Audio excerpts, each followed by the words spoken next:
हरे कृष्णा कृष्णा कृष्णा हरे हरे, हरे Ram Ram Ram Hare Hare. Welcome back, सभी भक्तों का स्वागत है। तो चलिए अब शुरुआत करते हैं। कल हम लोगों ने विश्वामित्र जी का बहुत सुंदर चरित्र का वर्णन हमने सुना कि क्या पर्सनालिटी है, किस तरह से वो एक सामान्य राजा से ब्रह्म ऋषि तक का पद प्राप्त करते हैं। तो यानी कि भक्ति और तपस्या के बल से आप इस भौतिक जगत में क्या, आध्यात्मिक जगत में भी आप अपना स्थान प्राप्त कर सकते हैं। तो चलिए, आप में से भक्त जो भी, अब मुझे कहने की आवश्यकता नहीं है, मुझे पता है धीरे धीरे सबका उत्साह मंद मंद होता जा रहा है। जैसे कैंडल जलता है ना, कैंडल, तो कैंडल जलते जलते क्या होता है, उसकी रोशनी धीरे धीरे कम होती जाती है।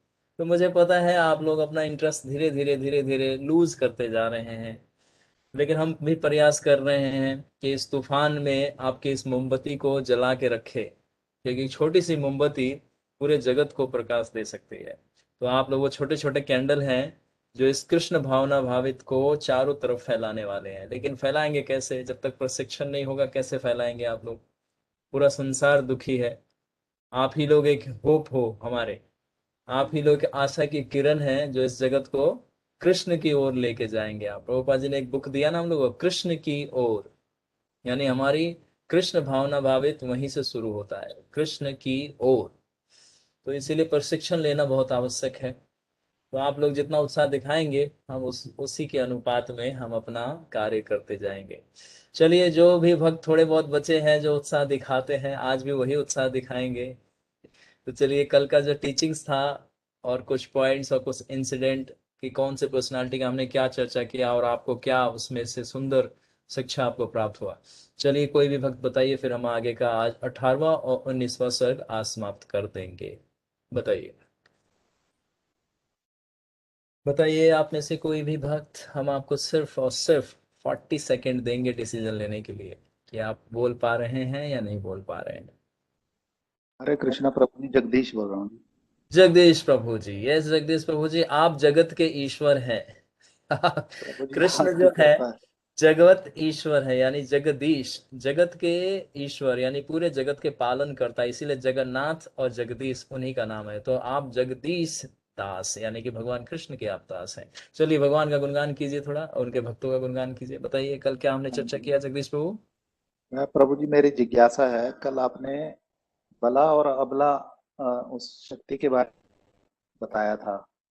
हम्म। उसमें उस उसमें पर ये नहीं पता पा रहा था कि ये कौन सी ऐसी शक्ति है राम लक्ष्मण जी को जो अ, अ, अ, मिली थी, उससे वो तो क्या कुछ कर सकते थे। अच्छा, तो ये तो आपने जिज्ञासा कर दिया, अभी तो हाँ प्रवचन जी। प्रारंभ भी नहीं हुआ। ये तो आपको अंत में, ये वाला सेक्शन अंत में लेके आना है, यानी कि इस प्रवचन के अंत में अच्छा। आप प्रश्न कीजिएगा। हमने चलो मैं। पूछा, हाँ हमने जी। जिज्ञासा ये कहा कि जो कल हमने जहाँ पे विराम दिया था, तो उससे पहले क्या क्या चर्चा किए थे, उसकी चर्चा आज करनी थी। तो आप उसमें से कोई पॉइंट्स बताना चाहेंगे। भला भला तो याद है कि आपको ये भगवान राम और लक्ष्मण, उनके अनुज भ्राता लक्ष्मण को प्रदान किया था, विशेष शक्ति है ये, हाँ है ना। जी। हाँ जी। लेकिन और क्या है, और कोई पॉइंट बताएंगे आप। और तो अभी तो जिज्ञासा ही है मेरी, तो बाकी मैं सुन रहा हूँ। जिज्ञासा अंत में, जिज्ञासा ठीक है। बहुत प्रारंभ में किया जाता है, जब हम आपसे जिज्ञासा करेंगे तब। ठीक है प्रभु जी। चलिए, और कोई भक्त, क्विक, जल्दी। जी। कौन बोले, कौन बोले। ऋषभ, ऋषभ प्रभु, यस गो अहेड। यस प्रभु जी, आपने कल विश्वामित्र जी के बारे में चर्चा की थी हम्म। कि आपने बताया था कि पहले वो राजा थे, राजा से वो ऋषि बने, फिर ऋषि के बाद वो ब्रह्म ऋषि बने। हम्म। आपने उसके बारे में चर्चा की थी और आपने बताया था कि विश्वामित्र जी को पहले विश्वरथ भी कहते थे और मिथिला नरेश भी कहते थे। विश्व रथ है, मिथिला नरेश मैं किसी और संदर्भ में बोल गया, लेकिन वो मिथिला नरेश नहीं, सिर्फ विश्व रथ जो उनका प्रीवियस नेम था, जो यंगहुड का नाम था उनका, और इस नाम से और भी आगे जाना गया है। विश्व रथ एक नाम याद रखिएगा, उसके बाद विश्वामित्र, है ना। ठीक है प्रभु जी। चलिए, गो अहेड। और प्रभु जी, उनके जो पिताजी थे वो राजगद्दी थे। गाधी, और गाधी, राजा गाधी, यानी कि किंग गाधी। सिर्फ गाधी नाम है, GADHI, गाधी, राइट। यस प्रभु जी। और ओके, आपकी गुड। विश्वामित्र तो मतलब भगवान जी का भी एक नाम विश्वामित्र है। यस, कृष्ण मतलब का नाम विश्वामित्र है, यस। ये पूरे जगत का जो मतलब मित्र होता है। यस, तो कृष्णा हमारे बेस्ट फ्रेंड है। यस प्रभु जी। आपके बने कि नहीं अभी तक? यस प्रभु जी, ट्राई कर रहा हूँ। गुड ऋषभ प्रभु, आपको कृष्णा को अपना बेस्ट फ्रेंड बनाना है, गुड। चलिए और प्रभु जी आपने उनके स्वभाव के बारे में भी चर्चा की थी कि जैसे वो प्रेम स्वभाव के थे और नेत्री स्वभाव के भी थे। ये जैसे आप हो वैसे बिल्कुल वो भी थे, है ना। जैसे आप, हमारे ऋषभ प्रभु बहुत सॉफ्ट बोलते हैं। आप लोगों को इनके वॉइस से ही समझ में आ रहा होगा कि इनकी पर्सनालिटी कितनी स्वीट है। बहुत प्रेम से बोलते हैं और बहुत शर्मीले हैं हमारे ऋषभ प्रभु। Yes, yes. और क्या गुण था? गुड, बहुत अच्छा। प्रभु जी और वो फिर वशिष्ठ मुनि जी के आश्रम में गए थे हम्म, और उनके साथ और भी उनके सैनिक वगैरह भी थे। तो वहां पे और क्या घटना घटी? प्रभु जी घटना ये घटी कि मुझे थोड़ा सा ही याद है, तो वो पता नहीं वहां पे एक गाय माता जी भी थी जो मतलब उनका नाम था कामधेनु नंदिनी। ये नंदिनी गाय का नाम था, कामधेनु गाय कहते हैं उसको, स्पिरिचुअल लैंग्वेज में, स्पिरिचुअल वर्ल्ड में। हम्म। प्रभु जी बस इतना ही पता है और नहीं। ओके, बहुत अच्छा प्रयास किया ऋषभ प्रभु, थैंक यू। चलिए, अब इन्होंने, ऋषभ प्रभु ने जहां पे विराम दिया उसके आगे कोई और भक्त उत्साह बढ़ाइए। कोई जल्दी जल्दी, समय निकलता जा रहा है। कोई और नहीं बताएंगे? तो चलिए, हम भी नहीं बताते। आप लोग नहीं उत्साह दिखाएंगे तो हम भी उत्साह नहीं हाँ दिखाएंगे। प्रभु जी। प्रारंभ अरे करते हैं सीधा हम अपने 18वें सर्ग से। ठीक है। चलिए, बीच में कोई भक्त बोल दिए हैं। चलिए, अभी ट्रेन गाड़ी से निकली, अभी प्लेटफॉर्म से निकली नहीं थी, इसीलिए अवसर मिल गया आपको बोगी में बैठने का। बताइए, कौन बताएंगे एक दो पॉइंट, क्विक, जल्दी जल्दी। हरे कृष्णा प्रभु जी। भारत प्रभु जी को। भरत, हाँ भरत प्रभु जी बताइए। प्रभु जी कल आपने जैसे जो विश्वामित्र जी की कथा सुनाई थी उसमें आपने बताया था कि जब वो वशिष्ठ जी से हारने लगे थे युद्ध में, तो फिर वो युद्ध छोड़कर वापस चले गए थे जब उनके 99 पुत्र मर गए थे। तो हम्म। इससे हमें टीचिंग मिलती है कि जब कोई हमसे ज्यादा सुपीरियर हो तो हमें वहां पर उस समय वापस चले जाना चाहिए, उस परिस्थिति को छोड़ देना चाहिए हमें, ये नहीं कि हम उससे लड़ेंगे फिर भी, वरना फिर उसमें हमारा ही नुकसान है।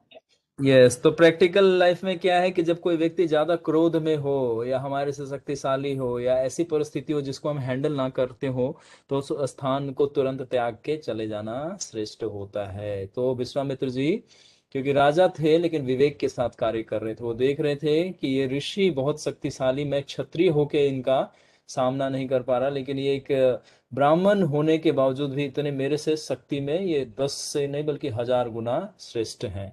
तो इसीलिए उन्होंने पीछे हटना श्रेष्ठ समझा। यस, और कोई पॉइंट भरत प्रभु? नो। ठीक है, थैंक यू, काफी आपने बता दिया। हम्म। वॉइस नहीं आ रही है आपकी भरत प्रभु। प्रभु जी मैं कह रहा था इतना ही पता है। ओके, ठीक है, उत्साह के लिए थैंक यू वेरी मच। अब आप श्रवण कीजिए, नेक्स्ट हम लोग चढ़ते हैं 18वें सर्ग में आज। चलिए, थैंक यू वेरी मच सभी का, ऋषभ प्रभु आपका भी थैंक यू। चलिए, गुड। तो 18वें सर्ग में हम कहाँ तक चर्चा कर लिए थे? 182। हम्म। तो भगवान का सुंदर, उनका स्वरूप का वर्णन चल रहा था, संस्कार सारे हो चुके हैं। और हमने दिखाया, हमने श्रवण किया कि भगवान रामचंद्र जी को क्या क्या पसंद था। हाथी, हाथी की सवारी उनको बहुत पसंद था, घुड़सवारी उनको बहुत पसंद था। एक और सबसे श्रेष्ठ, वो रथ चलाने में बड़े निपुण थे, और रथ को स्वयं चलाना उनको अच्छा लगता था। जबकि सारथी होते थे तो उसके साथ बैठ जाते थे। कभी कभी ऐसा होता है कि मधुर संबंध होता है तो ड्राइवर को हम पीछे बैठा देते हैं, कहते आप बैठो, आज हम आपके ड्राइवर बनते हैं। लेकिन भौतिक जगत में ऐसा कभी नहीं देखने को मिला है कि नौकर को पीछे बैठा के मालिक खुद ड्राइविंग करे, जबकि मालिक पीछे रेयर सीट पे बैठते हैं और आगे ड्राइवर चला रहा होता है। तो राम जी क्या करते थे, कभी कभी अपने सारथी को साथ बैठा के वो खुद ड्राइव करते थे। और यही लीला भगवान ने कहाँ पे प्रदर्शित किया, बहुत सुंदर तरीके से, कुरुक्षेत्र में। यानी कि भगवान कृष्ण जब अपने मूल स्वरूप में आए तो कुरुक्षेत्र में जब युद्ध चल रहा था, तो अपने सबसे प्रिय सखा और प्रिय मित्र और सबसे डियर मोस्ट डिवोटी कौन, अर्जुन, अर्जुन के लिए भगवान ने रथ को चलाना स्वीकार किया। तो ये भगवान राम का और कृष्ण का सिमिलर क्या है, एक ही, क्योंकि एक ही पर्सनालिटी है। तो ये उनके वो वाला अवसर उनको वहां मिला था कि उन्होंने अपना पूरा कौशल प्रदर्शन किया था। वे धनुर्विद्या में निपुण थे, आर्चरी में ग्रेट आर्चर थे। कौन, भगवान श्री कृष्णा और भगवान श्री राम। यानी कि भगवान जब युद्ध कला में अगर किसी से युद्ध करेंगे तो सबसे, मतलब कहते हैं ना, सुप्रीम आर्चर, इनको भगवान श्री राम को हम सबसे श्रेष्ठ परम आर्चर भी बोल सकते हैं, परम धनुर्विद्या का ज्ञाता। क्योंकि सारी शिक्षाएं, सारे ज्ञान कहाँ से आते हैं, भगवान से, है ना। अहम सर्वस्य प्रभु मता, मैं ही सबका कंट्रोलर हूँ, मैं ही सबका फादर हूँ।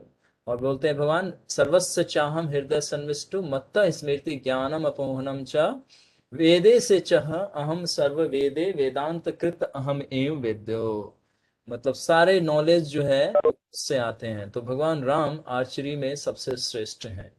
और क्या है, वे सदा पिता की सेवा में लगे रहते थे, यानी कि अपने फादर के बहुत ओबिडेंट क्या थे, सन थे, जो फादर कह देते थे उनको फॉलो करते थे। तो यहाँ पे हम सारे छोटे छोटे बच्चे जितने भी हम लोग हैं, सबको हमें अपने स्पिरिचुअल फ्रेंड, अपने स्पिरिचुअल मास्टर और अपने डियर मोस्ट फादर का हमेशा ओबीडिएंट सन होना है। तो इसीलिए हम सबको, हम सारे ही बच्चे हैं यहाँ पे, कोई ये सोचे कि मैं बड़ा हो गया हूँ, तो बड़े हो गए तो पिताजी भी तो और बड़े हो जाते हैं हमारे से, तो पिताजी तो हमेशा पिताजी रहेंगे, गुरु तो हमेशा गुरु रहेंगे। तो यानी कि भगवान राम दिखा रहे हैं, क्योंकि ये सारे प्रिंसिपल और सारे डीलिंग्स को एस्टैब्लिश करेंगे कि आइडियल डीलिंग कैसे होना चाहिए हम फैमिली में।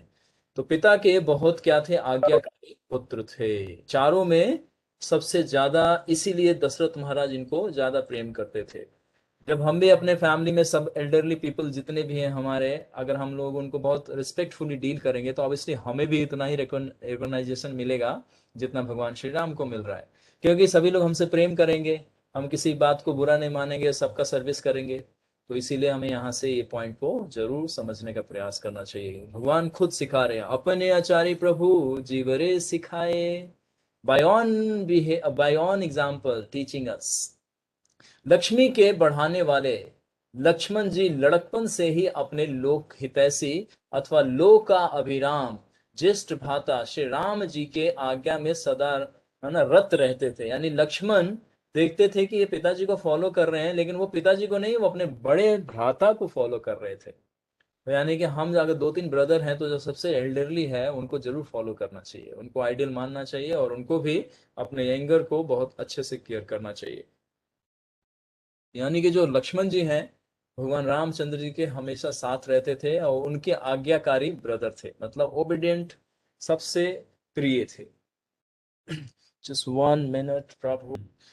तो वे धनुर्विद्या में निपुण थे और सदा पिता की सेवा में लगे रहते थे। लक्ष्मी के पढ़ाने वाले लक्ष्मण जी लड़कपन से ही अपने लोक हितैषी अथवा लोका अभिराम ज्येष्ठ भ्राता श्री रामचंद्र जी की आज्ञा में सदा रत रहते थे। रामचंद्र जी को अपने शरीर से बढ़कर चाहते थे।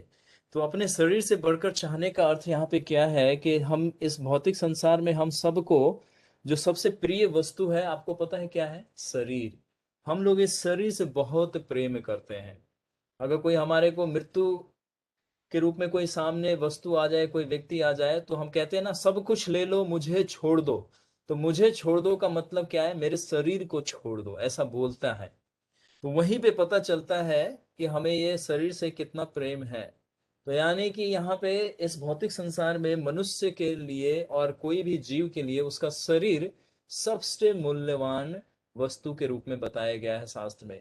लेकिन इसीलिए बताया गया है कि इस मूल्यवान शरीर का एक ही कार्य करना चाहिए, वो क्या है, आत्म साक्षात्कार। कि मैं इस भौतिक संसार में इतना दुख क्यों सहन कर रहा हूँ और आध्यात्मिक जगत से कैसे गिर गया यहाँ, और भगवान श्री कृष्ण से मेरा संबंध क्या है, और मैं वापस पुनः कैसे जाऊं। बस इसका यही कार्य है और कोई दूसरा बिजनेस नहीं है इस भौतिक संसार में। जो यह समझ गया वो समझ लीजिए कृष्ण को समझ गया और कृष्ण को प्राप्त कर लेगा। लेकिन हम ये ना करके इस शरीर को, जो कि दूसरे डायमेंशन से इसको देखें कि ये नश्वर है, यानी कि एक दिन हमारा साथ छोड़ जाएगा, ये संग छोड़ जाएगा। और इसी शरीर को मेंटेन करने के लिए हम पूरा लाइफ कितना हार्ड स्ट्रगल कर रहे हैं अपने लाइफ में, डे टू डे। एक पक्षी को भी देखेंगे तो पूरे दिन वो दाना चुगने के लिए अपने घोंसले से निकल के, है ना, जब तक सूर्य अस्त नहीं होता तब तक वो दाने की तलाश करती रहती है। उस बीच में उसको पानी प्यास नहीं हर जगह लगता है, लेकिन हर जगह पानी नहीं मिलता उसको। हम लोग सोचते हैं कि सिर्फ मनुष्यों के जीवन में इतना संघर्ष है, लेकिन आपको अगर कभी अवसर मिलेगा, भागवत की क्लास लेंगे तो उसमें दिखाएंगे ऋषभ देव कैसे बताते हैं अपने पुत्रों को कि शरीर का संघर्ष एक जीव के लिए नहीं, 84 लाख योनियों में बहुत, कहते हैं ना, डाई हार्ड, बहुत अथक और बहुत कठिन संघर्ष करना पड़ता है जीवन जीने के लिए। तो यानी कि मनुष्य को अपना ये जो शरीर है इसका सदुपयोग करना चाहिए, ना कि दुरुपयोग करना चाहिए। तो ये एक तरह से बहुत कष्टदायी है, और एक तरह से ये बहुत सुखदायी कैसे है, क्योंकि मनुष्य शरीर से आप भगवत धाम जा सकते हैं, यानी कि बैक टू गॉड हेड, यानी कि स्पिरिचुअल वर्ल्ड, यानी कि कृष्ण के पास आप पहुंच सकते हैं इस शरीर से। तो इस शरीर का वैल्यू कितना पता चला आपको, कि पूरे 84 लाख योनियों में से निकल के आप भगवान को प्राप्त कर सकते हैं।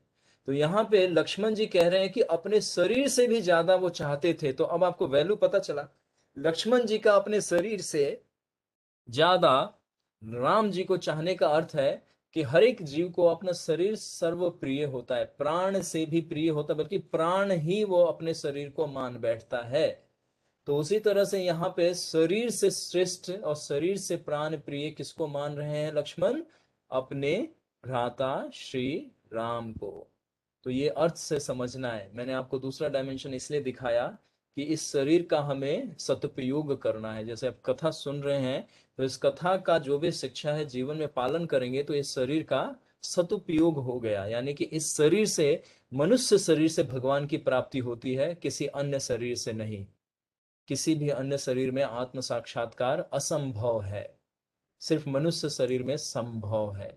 इसीलिए देवी देवता और महर्षि महर्षि जो अभी विश्वामित्र जी ऋषि से महर्षि का पदवी इसीलिए प्राप्त किया कि वो समझ पाए ब्रह्म क्या है, परम भगवान कौन है, अध्यात्म क्या है और उनकी सेवा क्या की जाती है। इसीलिए उस स्तर को उन्होंने प्राप्त किया। तो यानी कि अब वो नीचे नहीं गिरेंगे, अब वो उच्च स्तर को ही प्राप्त करेंगे। यानी कि यहां से जब उनका शरीर का अंत होगा तो वो सीधे उच्च लोकों में, सिद्ध लोक को जाएंगे, ब्रह्म लोक को जाएंगे, नहीं तो भगवान की सेवा करके सीधा गोलोक चले जाएंगे। तो ये शरीर का अर्थ इस तरह से समझना है। और यहाँ पे लक्ष्मण जी अपने शरीर की तुलना भगवान राम से कर रहे हैं, तो समझिए कि एक जीवात्मा सामान्य जीवात्मा को अपना शरीर कितना प्रिय है, तो उसी तरह से लक्ष्मण को भगवान राम अत्यंत प्रिय है। तो इस तरह से ये सब चीजें समझना है।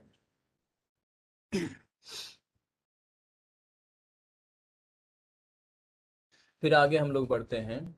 लक्ष्मणो लक्ष्मी संपन्नो बहि प्राण इवापर, नाचे न विद्याये नाही तम विना, यदा ही यम रारूढ़ो मृगाय याति राघव। लक्ष्मी से संपन्न लक्ष्मण जी को रामचंद्र जी अपने दूसरा प्राण ही मानते हैं। और जिस तरह से लक्ष्मण अपने बड़े भ्राता राम को अपना प्राण मानते, उसी तरह से भगवान रामचंद्र भी लक्ष्मण को अपने प्राण के समान, अपने श्वास के समान मानते हैं, उसको अपने छाया के समान मानते हैं। इसीलिए पूरे रामायण में आप देखेंगे एक ही पर्सनालिटी पूरे अंत तक रहा है, और वो कौन है? लक्ष्मण। जन्म से लेके अंतर ध्यान होने तक एक पल के लिए भी भगवान को उन्होंने छोड़ा नहीं है। चिंतन के रूप में, सेवा के रूप में, शरीर के रूप में, आदेश के रूप में हर समय राम के संग में रहे हैं। तो ये विशेष कृपा भगवान ने इन पे किया था। जबकि अर्धांगिनी कौन है? सीता मैया, उनको भी वियोग सहना पड़ा। कौशल्या मैया, ये सब लोग एक से बढ़कर एक पर्सनालिटी है। लेकिन लक्ष्मण जी को प्रिविलेज मिला हुआ इस पूरे लीला में सबसे ज्यादा समय बिताया इन्होंने। तो इसके पीछे भी रहस्य है, क्योंकि भगवान को कोई अत्यंत प्रिय कब होता है? आप लोग अपनी साधना भक्ति से अगर भाव भक्ति में आ गए और भाव भक्ति से प्रेमा भक्ति में आ गए, तो भगवान आपको भी इसी तरह से रिकॉग्नाइज करेंगे जिस तरह से लक्ष्मण को कर रहे हैं। यानी कि लक्ष्मण जितने प्रिय हैं हम सब में से, अवसर, हम सबको अवसर प्राप्त है कि हम भी भगवान को इतना प्रिय बन जाए।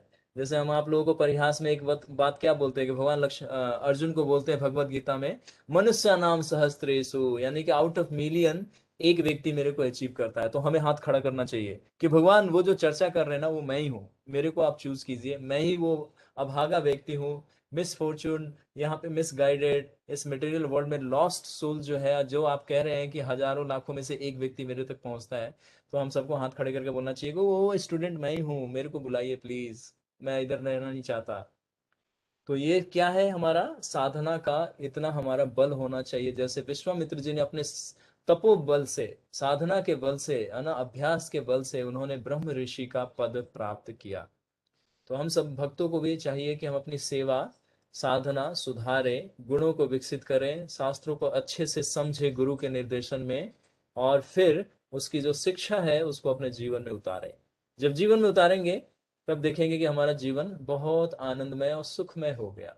और ये फैक्ट है, आप लोग अगर अभी तक 25-26 क्लासेस सुन चुके हैं, आई होप कि इसमें से एक लाइन भी आप लोग अगर जीवन में उतार लिए तो समझ लीजिए पूरा श्रवण आपका सिद्ध हो गया। एक क्वालिटी अगर उतार लिया आपने तो जीवन हमारा शुद्ध हो जाएगा। बताइए, भगवान आपको 26 गुण का अवसर दे रहे हैं कि महाभागवत बन जाइए, आप लोग 26 गुण विकसित कीजिए। लेकिन भक्त लोग, आचार्य लोग ये कह रहे हैं कि एक गुण भी विकसित कर लिए तो योग्य हो जाओगे भगवान की कृपा प्राप्त करने के लिए। तो अब इससे बड़ा आपको कंसेशन क्या चाहिए, इससे बड़ा छूट क्या चाहिए? फ्री में कुछ भी नहीं आता, इस भौतिक संसार में कुछ नहीं मिलता है। कुछ ना कुछ हमें अपना तप का बल, साधना का बल और भगवान को अपना प्रेम का कीमत, मूल्य चुकाना चाहिए। इसी तरह से यहाँ पे प्राण प्रिय कौन है? लक्ष्मण जी। भगवान रामचंद्र को लक्ष्मण प्राण प्रिय है। तो क्यों? क्योंकि ये बड़े विशुद्ध भक्त हैं और इन्हीं के अपराध की वजह से एक व्यक्ति को दंड मिला रामायण में। तो जब ये वनवास लीला शुरू होगी, वन गमन, तो ये सब चीजें बताएंगे। अभी यहाँ पे एक संबंध आया, इसीलिए मैंने इतना डिटेल आपको बता दिया। बाकी और अभी जब ये रात्रि और दिन में जब इनकी सेवा में होंगे भगवान रामचंद्र जी के, तो और तो पता चल ही जाएगा। तो लक्ष्मण जी का बड़ा विशेष इसमें क्या है, रोल है पूरे रामायण में। और यही एक ऐसे पर्सनालिटी है पूरे रामायण में जो भगवान राम के समय ज्यादातर, मतलब मैक्सिमम टाइम इन्होंने स्पेंड किया है और ज्यादातर सेवा इन्होंने किया है। हनुमान जी भी बहुत प्रिय है, लेकिन उनको भी कभी कभी भगवान से दूर रहना पड़ता था। लेकिन लक्ष्मण जी सोते वक्त, उठते वक्त, खाते वक्त, खेलते वक्त, हर समय भगवान रामचंद्र जी के छाया के समान उनके पीछे पीछे चलते थे। तो यहाँ पे ये चीजें बताई गई हैं।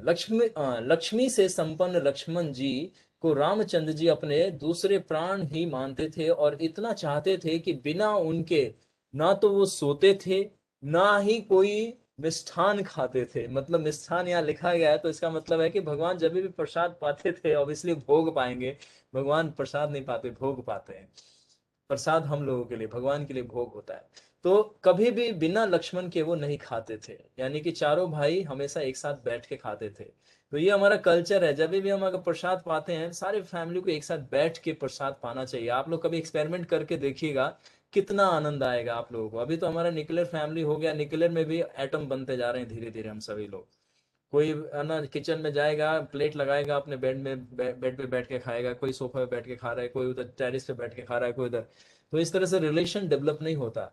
आप लोगों को पता है मंदिर में हम सब लोग एक साथ प्रसाद क्यों पाते हैं? इससे प्रेम बढ़ता है, हमारा संबंध बढ़ता है। तो घरों में भी प्रसाद ऐसे ही पाना चाहिए, सबको एक टाइम फिक्स करना चाहिए। ऑब्वियसली जो वर्किंग में है उनके लिए थोड़ा स्पेसिफिक कुछ चीजें हमें थोड़ा सा लूज रखना चाहिए, फ्लेक्सिबल होना चाहिए। लेकिन जो लोग घर में रहते हैं उनको एक समय पे एक साथ बैठ के सबको एक साथ प्रसाद पाना चाहिए। उससे क्या है, जो सर्विस करता है उसको भी थोड़ा सा रिलीफ रहता है, और जो सब लोग बैठ के पाते तो एक ही समय में वो सेवा संपूर्ण हो जाता है। अब माताएं क्या करती है बेचारी, रोटी वो आटा गूंथ के रख देती है। अभी अभी है ना, मुन्नू को भूख लगा तो 2 रोटी सेक के फिर बंद कर दी। फिर अभी चुन्नू को भूख लगा, फिर 2 रोटी सेक के उसको बंद कर दिया। फिर वो बेचारी पूरे जो आधे घंटे में सेवा कर सकती थी वो अब 1.5 घंटे में लगा उनको काम करने में। तो यानी कि हमें उनका भी ख्याल रखना चाहिए कि कुकिंग जो करता है उसको कितना तपस्या करना पड़ता है किचन के अंदर। तो फैमिली में ये रिलेशन एस्टैब्लिश करना चाहिए। तो भगवान यहाँ पे अपने चारों भाइयों के साथ, ऑब्वियसली यहाँ पे दशरथ भी हैं और अन्य रानियां भी हैं जब प्रसाद पा रहे हैं, लेकिन यहाँ पे लक्ष्मण जी की विशेषता बताई जा रही है इसीलिए कि भगवान राम जब भी प्रसाद पाते थे, खेलते थे, सोते थे, उठते थे, बैठते थे, कोई भी कार्य करते थे, ये लक्ष्मण जी उनके हर समय संग में होते थे। जब श्री रामचंद्र जी घोड़े पर सवार होकर शिकार खेलने जाते थे, तब लक्ष्मण जी भी अपना धनुष हाथ में लेकर उनके पीछे पीछे उनकी सुरक्षा के लिए जाते थे। तो जैसे हम ब्रदर्स होते हैं, छोटे या बड़े, तो हमें कभी भी बाहर जाना चाहिए तो अकेले नहीं, साथ में रहना चाहिए, क्योंकि कभी भी कोई प्रॉब्लम हो सकता है, कोई भी हमें छेड़ सकता है। तो पहले गांव में होता था, कोई भी भाई अगर बाहर जा रहा है तो पीछे से उसके छोटा भाई या बड़ा भाई उसके पीछे पीछे जाता था। तो यहाँ पे वही है कि आखेट के लिए जब रामचंद्र जी है ना जंगल जाते थे या बाहर क्रीड़ा के लिए जाते थे, तो लक्ष्मण भी उनके पीछे पीछे जाते थे उनकी रक्षा के लिए, जबकि छोटे हैं। बड़ा अपनी रक्षा करने में सक्षम है, लेकिन प्रेम के वश, प्रीति के वश लक्ष्मण जी ये सोचते थे कि भैया को, यानी कि भ्राता को मेरे कोई कष्ट ना पहुंचा दे। तो लक्ष्मण जी हमेशा पीछे पीछे चलते थे। भरत जी को भी शत्रुघ्न उसी प्रकार प्राणों के समान प्रिय थे, जिस प्रकार रामचंद्र जी को लक्ष्मण, यानी कि चारों भाइयों का रिलेशन बहुत ही सुंदर था। यानी हम फैमिली में 2 या 3 ब्रदर होते हैं तो रिलेशन हमें बहुत अच्छा स्ट्रांग रखना चाहिए, कि ताकि कोई भी आउटसाइडर हमारे तरफ देखे भी तो उसको डर लगना चाहिए कि भैया इनमें यूनिटी बहुत है, अगर हम जरा सा भी कुछ कहेंगे तो हमारा बैंड बज सकता है। तो यानी कि यूनिटी जो है हमारे को बना के रखनी चाहिए अपने फैमिली का रिलेशन इतना होना चाहिए कि कोई नेबर भी साहस नहीं करे कि हम बुरी नजर इस पे डाल दें या बुरा कोई शब्द बोल दें, क्योंकि सभी फैमिली एक साथ आ सकते हैं, हमारे सामने खड़े हो सकते हैं। इन चारों महाभाग्यशाली पुत्रों से महाराज दशरथ सदैव आनंदित रहते थे। और ये रिलेशन देखकर कि चारों भाई में कितना प्रेम है ना, दशरथ महाराज हमेशा मतलब प्रसन्न रहते थे। ऑब्वियसली जितने भी फैमिली मेंबर्स हैं, अगर सब लोग इकट्ठे रहते हैं, आपस में रिलेशन और कोऑपरेशन करके रहते हैं, तो जो पेरेंट्स होते हैं वो बहुत खुश होते हैं कि चलो हमारे चिंता नहीं है कि इनकी देखरेख कौन करेगा, सब एक दूसरे को स्वयं अपनी सेवा देके और एक दूसरे का सुख दुख अपना बांट सकते हैं। तो इस तरह से यहाँ पे ये चीज समझना है।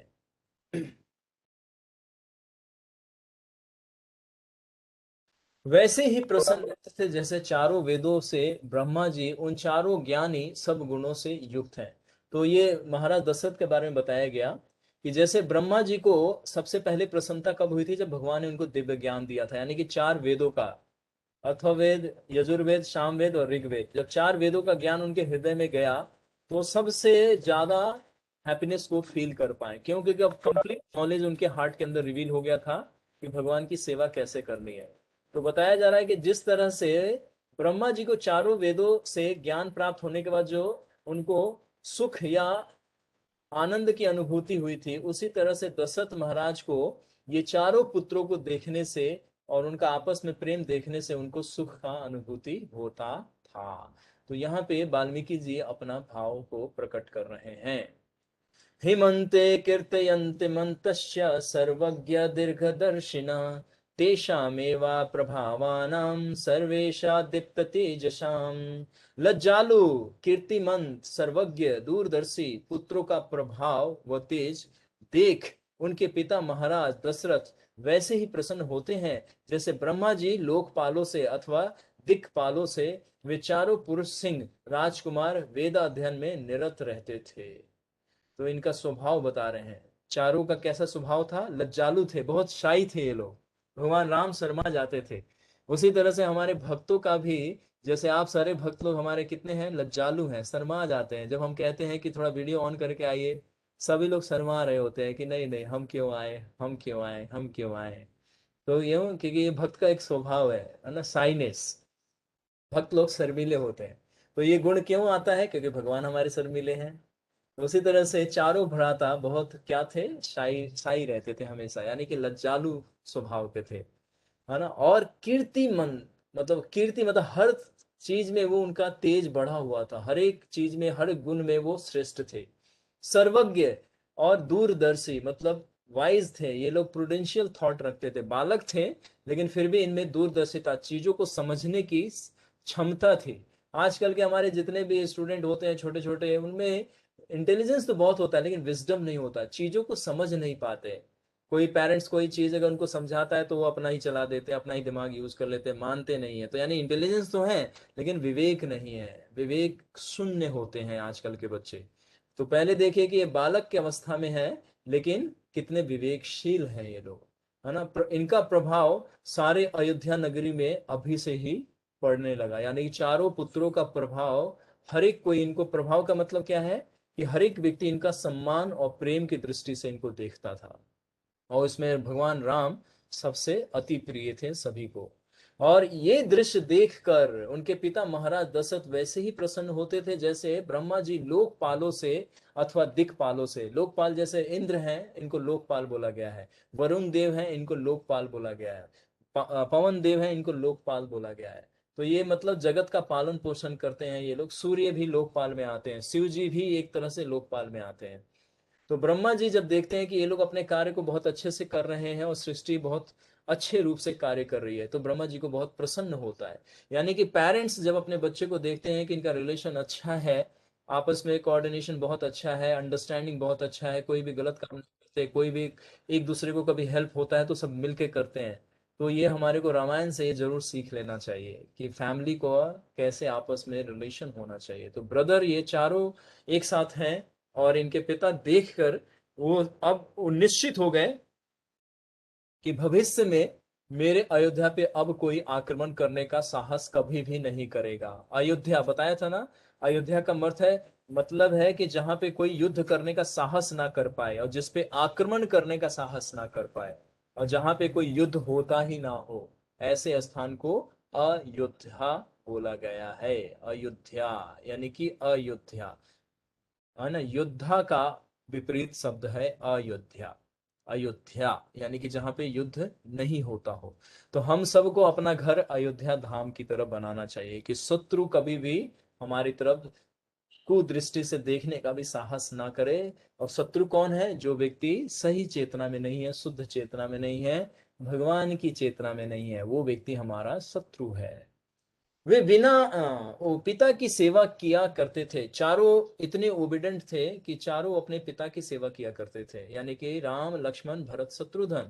दशरथ महाराज की हमेशा बालक की अवस्था में ही सेवा करते। जैसे आपको बताएं कृष्ण लीला में, जब हमारे भगवान बिल्कुल नन्हे से शिशु थे, 3 वर्ष का आयु था, जब दामोदर लीला जब किए थे उससे पहले का, तो जब नंद बाबा जब बाहर जाते थे तो कृष्ण भाग के जाते थे और उनका खड़ाऊ अपने सर पे ले लेते थे और लेके आते थे, कहते थे बाबा बाबा बाबा। तो वो समझ जाते थे कि अब मुझे पहनने के लिए बोल रहे हैं, क्योंकि भगवान उस समय में शब्द नहीं बोल पाते थे। तो बच्चे लोग ऐसा होता है ना, जैसे हम लोग अगर कोई उनको बहुत स्नेह देते हैं, उनको पता रहता है कि इस समय ये बाहर जा रहे हैं या घर में आ रहे हैं, या कोई वस्तु हाथ में से लेके वो सही जगह पे रख देते हैं। बच्चे ये सब नोटिस करते हैं, छोटे छोटे जो बच्चे होते हैं। दूसरी तरफ कृष्णा देखते थे कि नंद बाबा जब भी बाहर जाते हैं तो अपने खड़ाऊ पहनते हैं, और जब आते हैं तो खड़ा उतारते। तो जब भी वो जाने की तैयारी में होते थे और जब उनको पता चलता था तो कृष्णा भाग के जाते थे खड़ाऊ के स्थान पे, और वहां अपने सर पे, यानी कि भक्त का चरण रेणु, यानी चरण, है ना, चरण के धूल को भगवान अपने सर पे धारण करते हैं। बताइए ऐसा कोई जगत में ऐसा कोई भगवान होगा? ऐसा कोई भगवान है? ऐसा कोई देवी देवता है जो अपने भक्त का अपना चरण पादुका अपने सर पे ले ले? वो तो कहेगा नहीं, मैं आपका मास्टर हूं, आप मेरी सेवा करो। तो ऐसे भगवान को हम लोग भूल जाते हैं कि भगवान कितने महान हैं, कितने ग्रेट हैं, कि अपने भक्त के लिए क्या क्या नहीं कर सकते। अर्जुन से लात खा सकते हैं। तो आप किसी ओला ड्राइवर को लात तो क्या, एक घूसा मार के देखिए, आपको 2 मिनट में उतार के फेंक देगा बाहर, कहेगा चलो भागो यहाँ से, बड़े आए साहब बनने। और वहां पे ड्राइवर बने हैं और लात खा रहे हैं अर्जुन से, चलो लेफ्ट चलो, चलो राइट चलो, चलो बीच में रुको। और ऐसे भगवान अपने भक्त का पादुका अपने सर पे ले रहे हैं, जो कि ब्रह्मा जी और शिव जी और यहाँ तक कि महाविष्णु भगवान की आराधना करने के बाद उनको दर्शन भी उनके लिए दुर्लभ है। सिर्फ उनको स्मरण कर सकते हैं या उनको प्रार्थना कर सकते हैं। लेकिन यहाँ पे आपको क्या दिखाया जा रहा है कि दशरथ महाराज को किस तरह से सेवा दे रहे हैं चारों भ्राता, अपनी चारों भ्राता यानी कि लक्ष्मण भरत शत्रुघ्न और राम, ये चारों मिलके अपने पिता को हर तरह की सेवा दे रहे हैं। तो हम सारे बच्चों को भी चाहिए, पेरेंट्स को अच्छे से सर्विस हमें परफॉर्म करें, अपने हर सेवा को जो जो भी उनका डिमांड है हमें उसको फुलफिल करना चाहिए। तो पिता की सेवा में रत रहते थे और धनुर्विद्या में निष्ठा रखते थे चारों भाई, है ना, ग्रेट आर्चर थे, मतलब अलग अलग शस्त्र विद्या में, और विशेषतर राम और लक्ष्मण को धनुर्विद्या में बड़ा विशेष रुचि था, विशेष रुचि था बचपन से ही। और उनके विवाह के लिए महाराज दशरथ है ना, उपाध्यायों और कुटुंबियों और मंत्रियों से अब सलाह करने लगे। क्योंकि अब बालक अब धीरे धीरे बढ़ रहे थे, तो उनको चिंता हो रहा था। जैसे पेरेंट्स होते हैं तो बच्चे जब बड़े होते हैं, ग्रेजुएशन कर लेते हैं, तो थोड़ा सा उनको वरी होता है कि अब इनको जॉब लग जाए, कोई छोटा स्मॉल बिजनेस शुरू करें, और फिर इनको जिम्मेदारी में हम लोग शामिल करें। तो इसी तरह से दशरथ महाराज को भी ये चिंता अब सताने लगी कि इनका विवाह का प्रयोजन किया जाए। तो उन्होंने एक मीटिंग बुलाया, जिसमें उनके मंत्री, पुरोहित और उनके घर के जो बड़े सदस्य थे उनसे सलाह करने लगे। तो यानी कि अब ये धीरे धीरे हम आगे की तरफ बढ़ रहे हैं। वे महाराज से मिलने की अभिलाषा को, है ना, वयोदार बड़े उदार होकर बोले। कौन बोले? विश्वामित्र जी। अब विश्वामित्र जी यहीं पे आगमन है, जिसका हमने कल चर्चा किया था। तो विश्वामित्र जी का अब यहाँ पे आगमन होगा, क्योंकि अब ये थोड़ा फास्ट ट्रैक पे हम लोग चलेंगे कि यहाँ पे अब ये बाल लीला यहाँ पे चल रही है। बाल लीला में होते होते अभी वो किशोर अवस्था की तरफ बढ़ रहे हैं। कौन? राम, लक्ष्मण, भरत, शत्रुघ्न। तो जो किशोर अवस्था की तरफ बढ़ रहे हैं, तो हमारे दशरथ महाराज के मन में अब विचार आया कि इनका अब विवाह करने का समय हो रहा है। तो विवाह करने का जैसे कर रहे हैं, तो इसी बीच में महामुनि महातेजस्वी विश्वामित्र जी पधारे इनकी सभा में। अब इसके बीच में समय अंतराल है। अब आप लोग सोचेंगे कि अभी बचपन का लीला समाप्त भी नहीं हुआ और ये बीच में आ गए, तो अभी बाल लीला ही चल रहा है, अभी बाल कांड समाप्त नहीं हुआ है। अभी इसी में तारका वध भी होने वाला है और सीता मैया का भी आविर्भाव इसी में होने वाला है। इसी बीच में महामुनि महातेजस्वी विश्वामित्र जी पधारे और वे महाराज से मिलने की अभिलाषा को, है ना, प्रकट किए। यानी कि वो असेंबली में आए और दशरथ महाराज के महल में जाने से पहले उन्होंने बताया कि हम दशरथ महाराज से मिलने का प्रयोजन लेकर आए हैं। तो यहाँ पे अब 3 सीक्रेट है जो आपको विश्वामित्र जी के कथा में और कौशल्या, कैकेयी और सुमित्रा की कथा में हम बता चुके हैं। तो वो प्रयोजन यहाँ पे पूर्ण होगा। शीघ्राघम अख्यातम मा प्राप्तम कौशिकम गांधिना सुतम तच्छु त्वयाम वचनम आसो तज्ञाय वेश्यम प्रबुद्धवा। तुरंत जाकर महाराज को सूचना दो कि गाधी के पुत्र आए हैं। यानी गाधी, देखिए यहाँ पे नाम कंफर्म हो गया कि विश्वामित्र जी के जो फादर का जो नाम है वो गाधी है। तो यानी कह रहे हैं विश्वामित्र जी सेवकों को और द्वारपालों को कह रहे हैं कि जाओ राजा दशरथ को जाके सूचना दो कि गाधी के पुत्र आए हैं। यहाँ पे अपना नाम विश्वामित्र नहीं बता रहे। जैसे जनरली हम कहीं जाते हैं और पहले विलेज में कल्चर होता था, कोई हमें हमारे नाम से नहीं जानता था, हमारे ग्रैंडफादर या हमारे फादर के नाम से हम सब लोग को जाना जाता है। जैसे मुझे भी बचपन का याद है कि मेरे पिता के नाम से सब लोग जानते थे, अच्छा ये उनका पुत्र है। ये नहीं कि मेरा जो नाम है उससे नाम जाना जाता था। तो पहले का ये कल्चर होता था कि माता पिता इतने फेमस होते थे हम लोगों के कि उनके नाम से बच्चों को जाना जाता था। तो इसीलिए यहाँ पे वो ये नहीं कह रहे कि विश्वामित्र आए हैं। विश्वामित्र कौन, तो कोई जानता नहीं, लेकिन गाधी जो थे वो फेमस थे ऑलमोस्ट, है ना। सतयुग से ये सब ये लोग सारी चीजें करते आ रहे थे, इनकी परंपरा चली आ रही थी। तो गाधी जो राजा थे वो फेमस थे, तो उन्हीं के पुत्र थे विश्वामित्र जी। ऑब्वियसली पहले ये राजा थे, बाद में ये ना ऋषि बने हैं। तो द्वारपालों से कह रहे हैं कि गाधी के पुत्र आए हैं, यह सुन भयभीत हो द्वारपाल राजगृह की ओर दौड़े दौड़े भागे। और जैसे ही उनको पता चला कि अरे गाधी के पुत्र हैं, यानी कि वो जानते थे, जो द्वारपाल थे वो जानते थे कि गाधी कौन है। तो जैसे ही है, इसके पीछे कथा आता है कि हरिश्चंद्र के समय में भी, जब राजा हरिश्चंद्र हुए सतयुग में, उस समय में भी विश्वामित्र जी आए थे और उनको भी धर्म संकट में पड़ना पड़ा था। जैसे अभी दशरथ जी भी धर्म संकट में पड़ने वाले हैं, उसी तरह से। तो उस समय में भी उनको बहुत कठिनाई हुआ था विश्वामित्र जी से डीलिंग करने में और उनकी बातों को स्वीकार करने में। हरिश्चंद्र के साथ भी ऐसा ही घटना हुआ था। तो उसी तरह से यहाँ पे दशरथ महाराज के सामने भी एक घटना भी घटेगी, जो बड़े असमंजस में पड़ जाएंगे निर्णय लेने में। तो द्वारपाल जैसे सुनते हैं कि गाधी के पुत्र हैं ये, तो भयभीत हो गए कि अरे ये तो वही महान ऋषि के पुत्र हैं, तो चलो हमें भागना चाहिए यहाँ से। जल्दी से द्वारपाल भागे अंदर महल की तरफ, दौड़ते हुए गए और महाराज दशरथ की महल की तरफ वो पहुंचे। फिर आगे क्या होता है? विश्वामित्र जी के कहने पर उन्होंने बड़े आदर के साथ राजभवन में आकर विश्वामित्र जी के आने का संवाद महाराज दशरथ से निवेदन किया। यानी कि यहाँ पे वो व्यक्ति जो द्वारपाल थे वो गए और महल में जहाँ पे महाराज दशरथ बैठे हैं वहां पे विश्वामित्र जी के आने की सूचना यानी कि इंफॉर्मेशन दिया। उनका आगमन सुन महाराज प्रसन्न हो और वशिष्ठ जी को साथ ले उनके स्वागत के लिए उठ खड़े हुए। तो देखिए, यानी कि यहाँ पे वशिष्ठ जी से भी श्रेष्ठ है। आपको पता है ना, जब युद्ध हुआ तो वशिष्ठ जी जब पहले तो युद्ध किए, लेकिन जब ब्रह्म ऋषि के पद को प्राप्त किए तो यही वशिष्ठ मुनि गए और उनको गले लगा के आलिंगन किया, यानी कि अब समान दर्जा दे दिया। क्यों? क्योंकि वो भी अब इस योग्यता में है कि उनको उस तरह का सम्मान दिया जाए। तो यहाँ पे वही वशिष्ठ मुनि बैठे हैं और इनको जैसे पता चला कि भी हमारे विश्वामित्र जी आए हैं, तो महाराज दशरथ के साथ खड़े होकर उनकी सम्मान के लिए वो आगे की ओर प्रस्थान किए। प्रत्युजगामं तम प्रत्युजगागमं तम हृष्टो ब्राह्मणिमं वासवः स दृष्टा ज्वलतिं दीप्तया तापसं संविष्ट अभृतम। विश्वामित्र जी से मिलने उसी प्रकार गए जिस प्रकार ब्रह्मा जी से मिलने इंद्र जाते हैं। यानी कि यहाँ पे जो दशरथ महाराज और वशिष्ठ मुनि का जो भाव बताया गया है कि जिस तरह से इंद्र जाते हैं ब्रह्मा जी के पास बड़े प्रेम से, बड़े सादर से और बड़े प्रार्थना के भाव से जाते हैं, अपने को दीनहीन मानते हुए जाते हैं।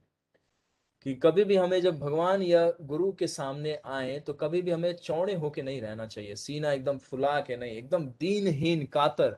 कृपा किसको मिलता है? कहते हैं ना, भिक्षा किसको मिलता है? अगर कोई भिखारी आपके पास आए बड़े चौड़े में खड़े होके बोले, 100 का नोट देते हो क्या हमें?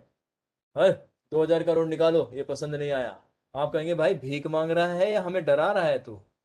और वही व्यक्ति कहेगा रोते हुए, हाथ आगे फैलाते हुए, बड़े गिड़गिड़ाते हुए कहेगा कि मैं 2-3 दिन से प्रसाद नहीं पाया हूँ, खाना नहीं खाया हूँ, मुझे बड़ा कष्ट हो रहा है, आप मुझे कुछ लक्ष्मी दे सकते हैं क्या?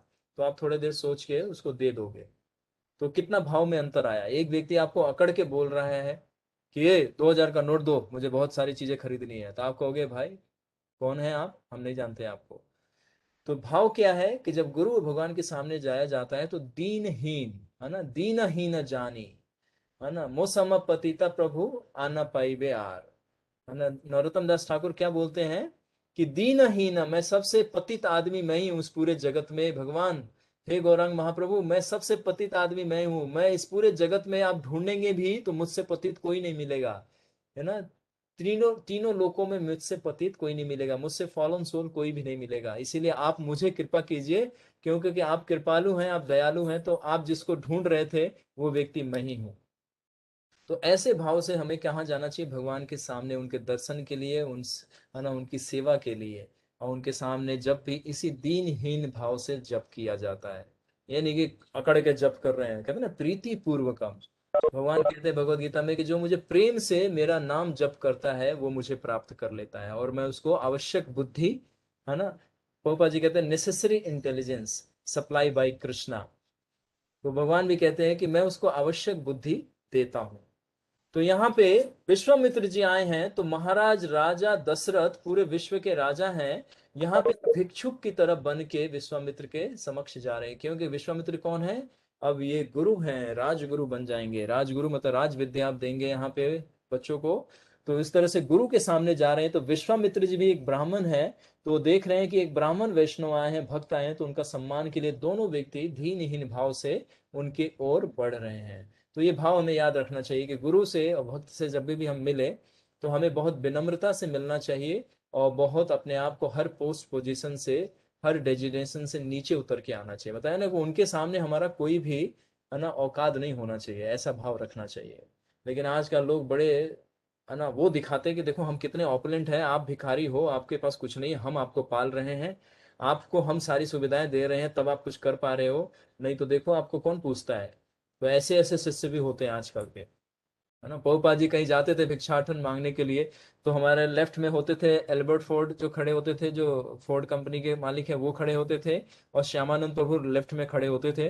और पौपा जी अपना सन्यासी वाला झोला आगे करके, है ना, अमेरिका में भी कभी कभी किसी कॉर्पोरेट ऑफिस में जाते थे, कहते थे कि we are beggars, please help us to survive and serve the society. तो मुंह पे हाथ रख के छुपा के हंसते थे एल्बर्ट फोर्ड और श्याम सुंदर प्रभु। कैसे उनको ये नहीं पता है कि बगल में जो खड़ा है वो एल्बर्ट फोर्ड कंपनी का मालिक है और वो उनका चेला है। तो बाकी सन्यासी लोग चुपके से दांत दबा के हंसते थे कि प्रभुपाद जी जब कहते थे कि मैं भिखारी हूँ। उनको नहीं पता कि ये भिखारी है तो फिर हम लोग क्या है। तो क्योंकि कर्मी लोग नहीं जानते हैं कि ब्राह्मण और भक्त का क्या स्थिति होता है, तो वो अपने अहंकार के वश और अपने, है ना, धन के अहंकार से वो अपने आप को श्रेष्ठ समझते हैं। तो यहाँ पे दशरथ महाराज जी क्या दिखा रहे हैं कि पूरे, है ना, विश्व के राजा हैं, है ना, सम्राट है। राजा तो एक क्षेत्र का हो सकता है, लेकिन सम्राट पूरे विश्व के, है ना, क्षेत्र को जो राज्य करता है उसको सम्राट कहा जाता है। तो सम्राट है वो। तो सम्राट कैसे जा रहे हैं, एक ब्राह्मण एक गुरु के सामने बिल्कुल दीनहीन भाव से, तभी तो कृपा मिलेगा ना। भगवान के सामने, गुरु के सामने जब अपने आप को दीनहीन बताएंगे, दीनहीन अपने आप को दिखाएंगे, तब कृपा मिलेगा। जैसे मैंने आपको उदाहरण दिया कि भिखारी को भिक्षा कब मिलेगा, जब वो अपने आप को दीनहीन मानेगा। वो अकड़ के बोलेगा तो फिर तो गुंडागर्दी हो गया, वो तो कहेगा भैया तू मुझे डरा रहा है क्या। तो डरा के कुछ नहीं मिलता है, कृपा मिलता है दीनता से, हीनता से। तो ये हमें समझना चाहिए और इसको हमें अनुसरण करना चाहिए। महाराज ने प्रसन्न हो शास्त्र विधि के अनुसार उनको अर्घ्य प्रदान किया, यानी कि उनके पाद प्रक्षालन किए। जब हमारे घर में गुरु आते हैं, वैष्णव आते हैं, तो उनको बहुत सुंदर से आसन देना चाहिए। उनके, है ना, पाद प्रलाक्षण किया जाता है। पाद प्रलाक्षण का मतलब क्या है, अभिषेक। जैसे हम भगवान का विग्रह का अभिषेक करते हैं, तो चरण अभिषेक करना चाहिए भक्तों का। अब इसके लिए विधि है, दूध से किया जा सकता है, जल से किया जाता है, केवड़े जल से, सुगंधित जल से किया जाता है। और फिर उस जल को पूरे घर में छींटते हैं। पहले ऐसा विधान था। हमारे घर में भी हमारे जो पुरोहित हुए, तो मेरे को याद है बचपन में जो आते थे, तो मैं देखता था कि हमारे दादी दादा लोग उनके पैरों को धोते थे जल से, और उस जल को हम सबको पिलाया जाता। तो मैं बचपन में पीता नहीं था, मैंने कहा ये क्या गंदा जल पिला रहे हो मेरे को। तो कहते गंदा जल नहीं है, गंगा जल है ये।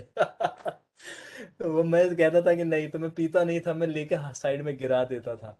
लेकिन अब जाके हमें पता चला कि ये कल्चर कितना सुंदर था, और उस समय में पिया होता तो शायद और पहले मैं कृष्ण भक्ति में आया होता और आप लोगों का संग बहुत जल्दी मिला होता। तो इस तरह से गुरु को और भगवान को कैसे सेवा देना चाहिए, तो यहाँ पे बताया गया कि शास्त्र विधि के अनुसार उनके अर्ध, है ना, और पाद प्रक्षालन किया, यानी कि चरण अभिषेक किए। किनके, विश्वामित्र जी के। कौन, स्वयं। और यही एक लीला आपको दिखाता हूं, आपको दृश्य दिखाता हूं द्वारका लीला में। जब ब्राह्मण सुदामा विप्रा जब भगवान के द्वारका नगरी पहुंचे थे, वो बिल्कुल दीनहीन दशा में थे। उनके शरीर का, है ना, उनका जो स्किन था वो हड्डियों से चिपक गया था। बिल्कुल मैले कुचले, एकदम ऐसे लगता था कि कोई भिखारी है जो 2 साल 10 साल से नहाया नहीं होगा, ऐसी अवस्था थी उनकी, सुदामा की। और भगवान ने अपने बेडरूम में ले जाके उनको अपने बेड पे बैठाया और पर्सनली उनके चरण का अभिषेक किया। उस चरण जल को भगवान ने अपने माथे पे लगाया, और माथे पे लगाते लगाते रो रहे थे कि मुझे अपने भक्त का चरण रज प्राप्त हुआ। बताइए, भगवान, ऐसे भगवान कहाँ कहाँ आपको दिखाए कि भगवान कितने महान है हमारे। ऐसे भगवान अपने ब्राह्मण मित्रों को क्या करते हैं, चरण पखारते से कहना, नमो ब्राह्मण देवाय गो ब्राह्मण हिताय जय जगत हिताय कृष्णाय गोविंदाय नमो नमः। भगवान का एक श्लोक आता है ना, नमो ब्राह्मण देवाय।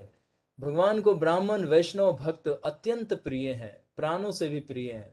और ऐसे ब्राह्मण और भक्त को हम लोग निंदा कर देते हैं, उनकी बात को नहीं मानते, ऐसे गुरु की आदेश का अवहेलना कर देते हैं। तो कहाँ से भक्ति में उन्नति मिलेगा, नहीं मिलेगा। क्यों, क्योंकि वो लोग बहुत श्रेष्ठ हैं और बहुत वाइज हैं और बहुत शार्प माइंड है। वो हर चीज को परख लेते हैं और समझ जाते हैं। हम उनको बेवकूफ नहीं बना सकते, हम खुद बेवकूफ बनेंगे। तो कृष्ण लीला में जिस तरह से ब्राह्मण की सेवा स्वयं भगवान अपने पर्सनल हाथ से करे, जबकि उनके पास 16,108 रानियां थी और करोड़ों दासियां थी। लाख नहीं, करोड़ों दासियां थी। भगवान की फैमिली खुद की 10 करोड़ थी, आपको पता है। कृष्ण लीला पढ़ लीजिएगा, द्वारका लीला अंत में आता है भगवान के परिवार का विवरण। उसमें आता है, प्रभुपाद जी लिखते हैं 10 करोड़ थे, क्योंकि सारे रानियों से 10-10 पुत्र प्राप्त थे सभी को, है ना। भगवान की जितनी भी रानियां थी, एक रानी से 10 पुत्र प्राप्त थे। तो उस तरह से 10 करोड़ तो इनके फैमिली थे। तो जब 10 करोड़ फैमिली होगी, तो ऑब्वियसली करोड़ों में इनकी नौकर चाकर होंगे। तो इतने करोड़ों नौकर चाकर होते हुए एक गरीब ब्राह्मण की क्या आवश्यकता थी कि भगवान स्वयं जाके उसका पाद प्रक्षालन करें। और रानियां भी वहां पे खड़ी हैं। द्रुकमणि जी कह रही थी कि नहीं स्वामी, हम करते हैं, आप विश्राम कीजिए, आप इनके संग बैठिए। भगवान कहते कि नहीं, ये मेरा अवसर अब मुझे दोबारा नहीं मिलेगा, क्योंकि पृथ्वी पे मैं बार बार नहीं आता हूँ, और बार बार मुझे ये सेवा मुझे मिलेगा नहीं भक्त का। तो भगवान में भी ये होड़ लगा रहता है, कंपटीशन चलता रहता है कि कौन सा भक्त है जिसकी मैं सेवा करूं। तो सोचिए, आप लोग अगर साधना भक्ति में स्थिर हो गए, तो भगवान आपको कितना प्रेम कर सकते हैं, कर सकते हैं ना। तो दशरथ महाराज उसी भाव से यहाँ पे विश्वामित्र जी के चरण अभिषेक कर रहे हैं और उसको अपने माथे पे धारण कर रहे हैं। महाराज ने प्रसन्न हो शास्त्र विधि के अनुसार उनके अर्ध प्रक्षालन किया और उसको अपने माथे से लगाया, है ना। और फिर बोलते हैं कुशलम चावयम चैवम पर्यापृक्षाये नाराधिपम पुरे कोशे जनपदे बांधवेशो सुहृतवच। विश्वामित्र जी ने महाराज से पूर्व कोश, राज्य, कुटुंब और इष्ट मित्रों की कुशल पूछी। अब जब विश्वामित्र जी को आसन मिल गया, वो बैठ गए, तो उन्होंने पूरे परिवार, पूरे राज्य और हर एक व्यक्ति के बारे में उन्होंने उसका कुशल मंगल का समाचार पूछा। ये तो कॉमन है, जब हमारे घर में कोई गेस्ट आते हैं या हम कहीं पे भी जाते हैं या किसी व्यक्ति से मिलते हैं कुछ दिनों के बाद, तो जनरली पूछते हैं ना कि फैमिली में सब कुछ ठीक है। ऑब्वियसली हम भक्तों का एक कल्चर होना चाहिए कि कभी भी हम एक दूसरे भक्त से मिले तो उनके फैमिली में, उनके रिलेटिव में, हर एक का उनसे हमें क्या समाचार पूछना चाहिए।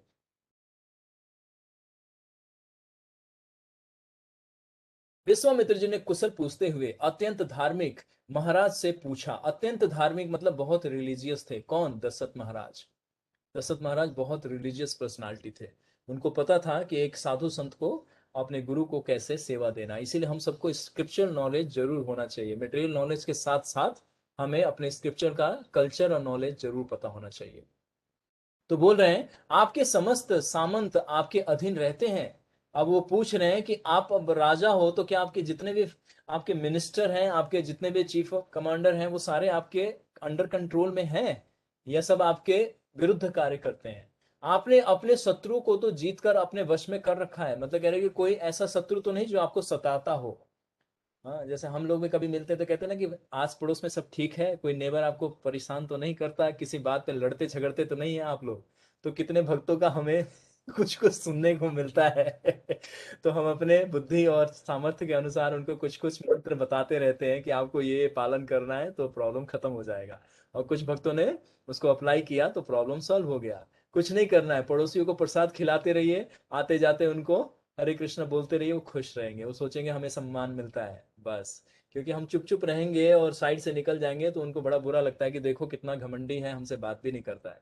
तो आते जाते उनका हमें क्या करना चाहिए? उनको ग्रीट करते रहना चाहिए, उनका सत्कार करना चाहिए। क्योंकि रिस्पेक्ट देने से हमारा कुछ नहीं बढ़ता है, हमारा कुछ नहीं घटता है, लेकिन हम हमारा जरूर बढ़ जाएगा। क्या बढ़ जाएगा? हमारा खुद का सम्मान बढ़ जाएगा। हम दूसरों को सम्मान देते हैं तब।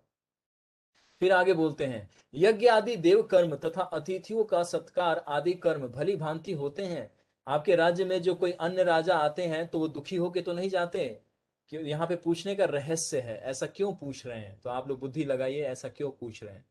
फिर विश्वामित्र जी ने मुनि श्रेष्ठ वशिष्ठ जी से उनकी कुशल के बारे में पूछा। ये सब राज्य का पूछने के उपरांत अंत में अब पूछ रहे हैं कि राजा दशरथ, आप प्रसन्न हैं? आप शांति को प्राप्त हो चुके हैं?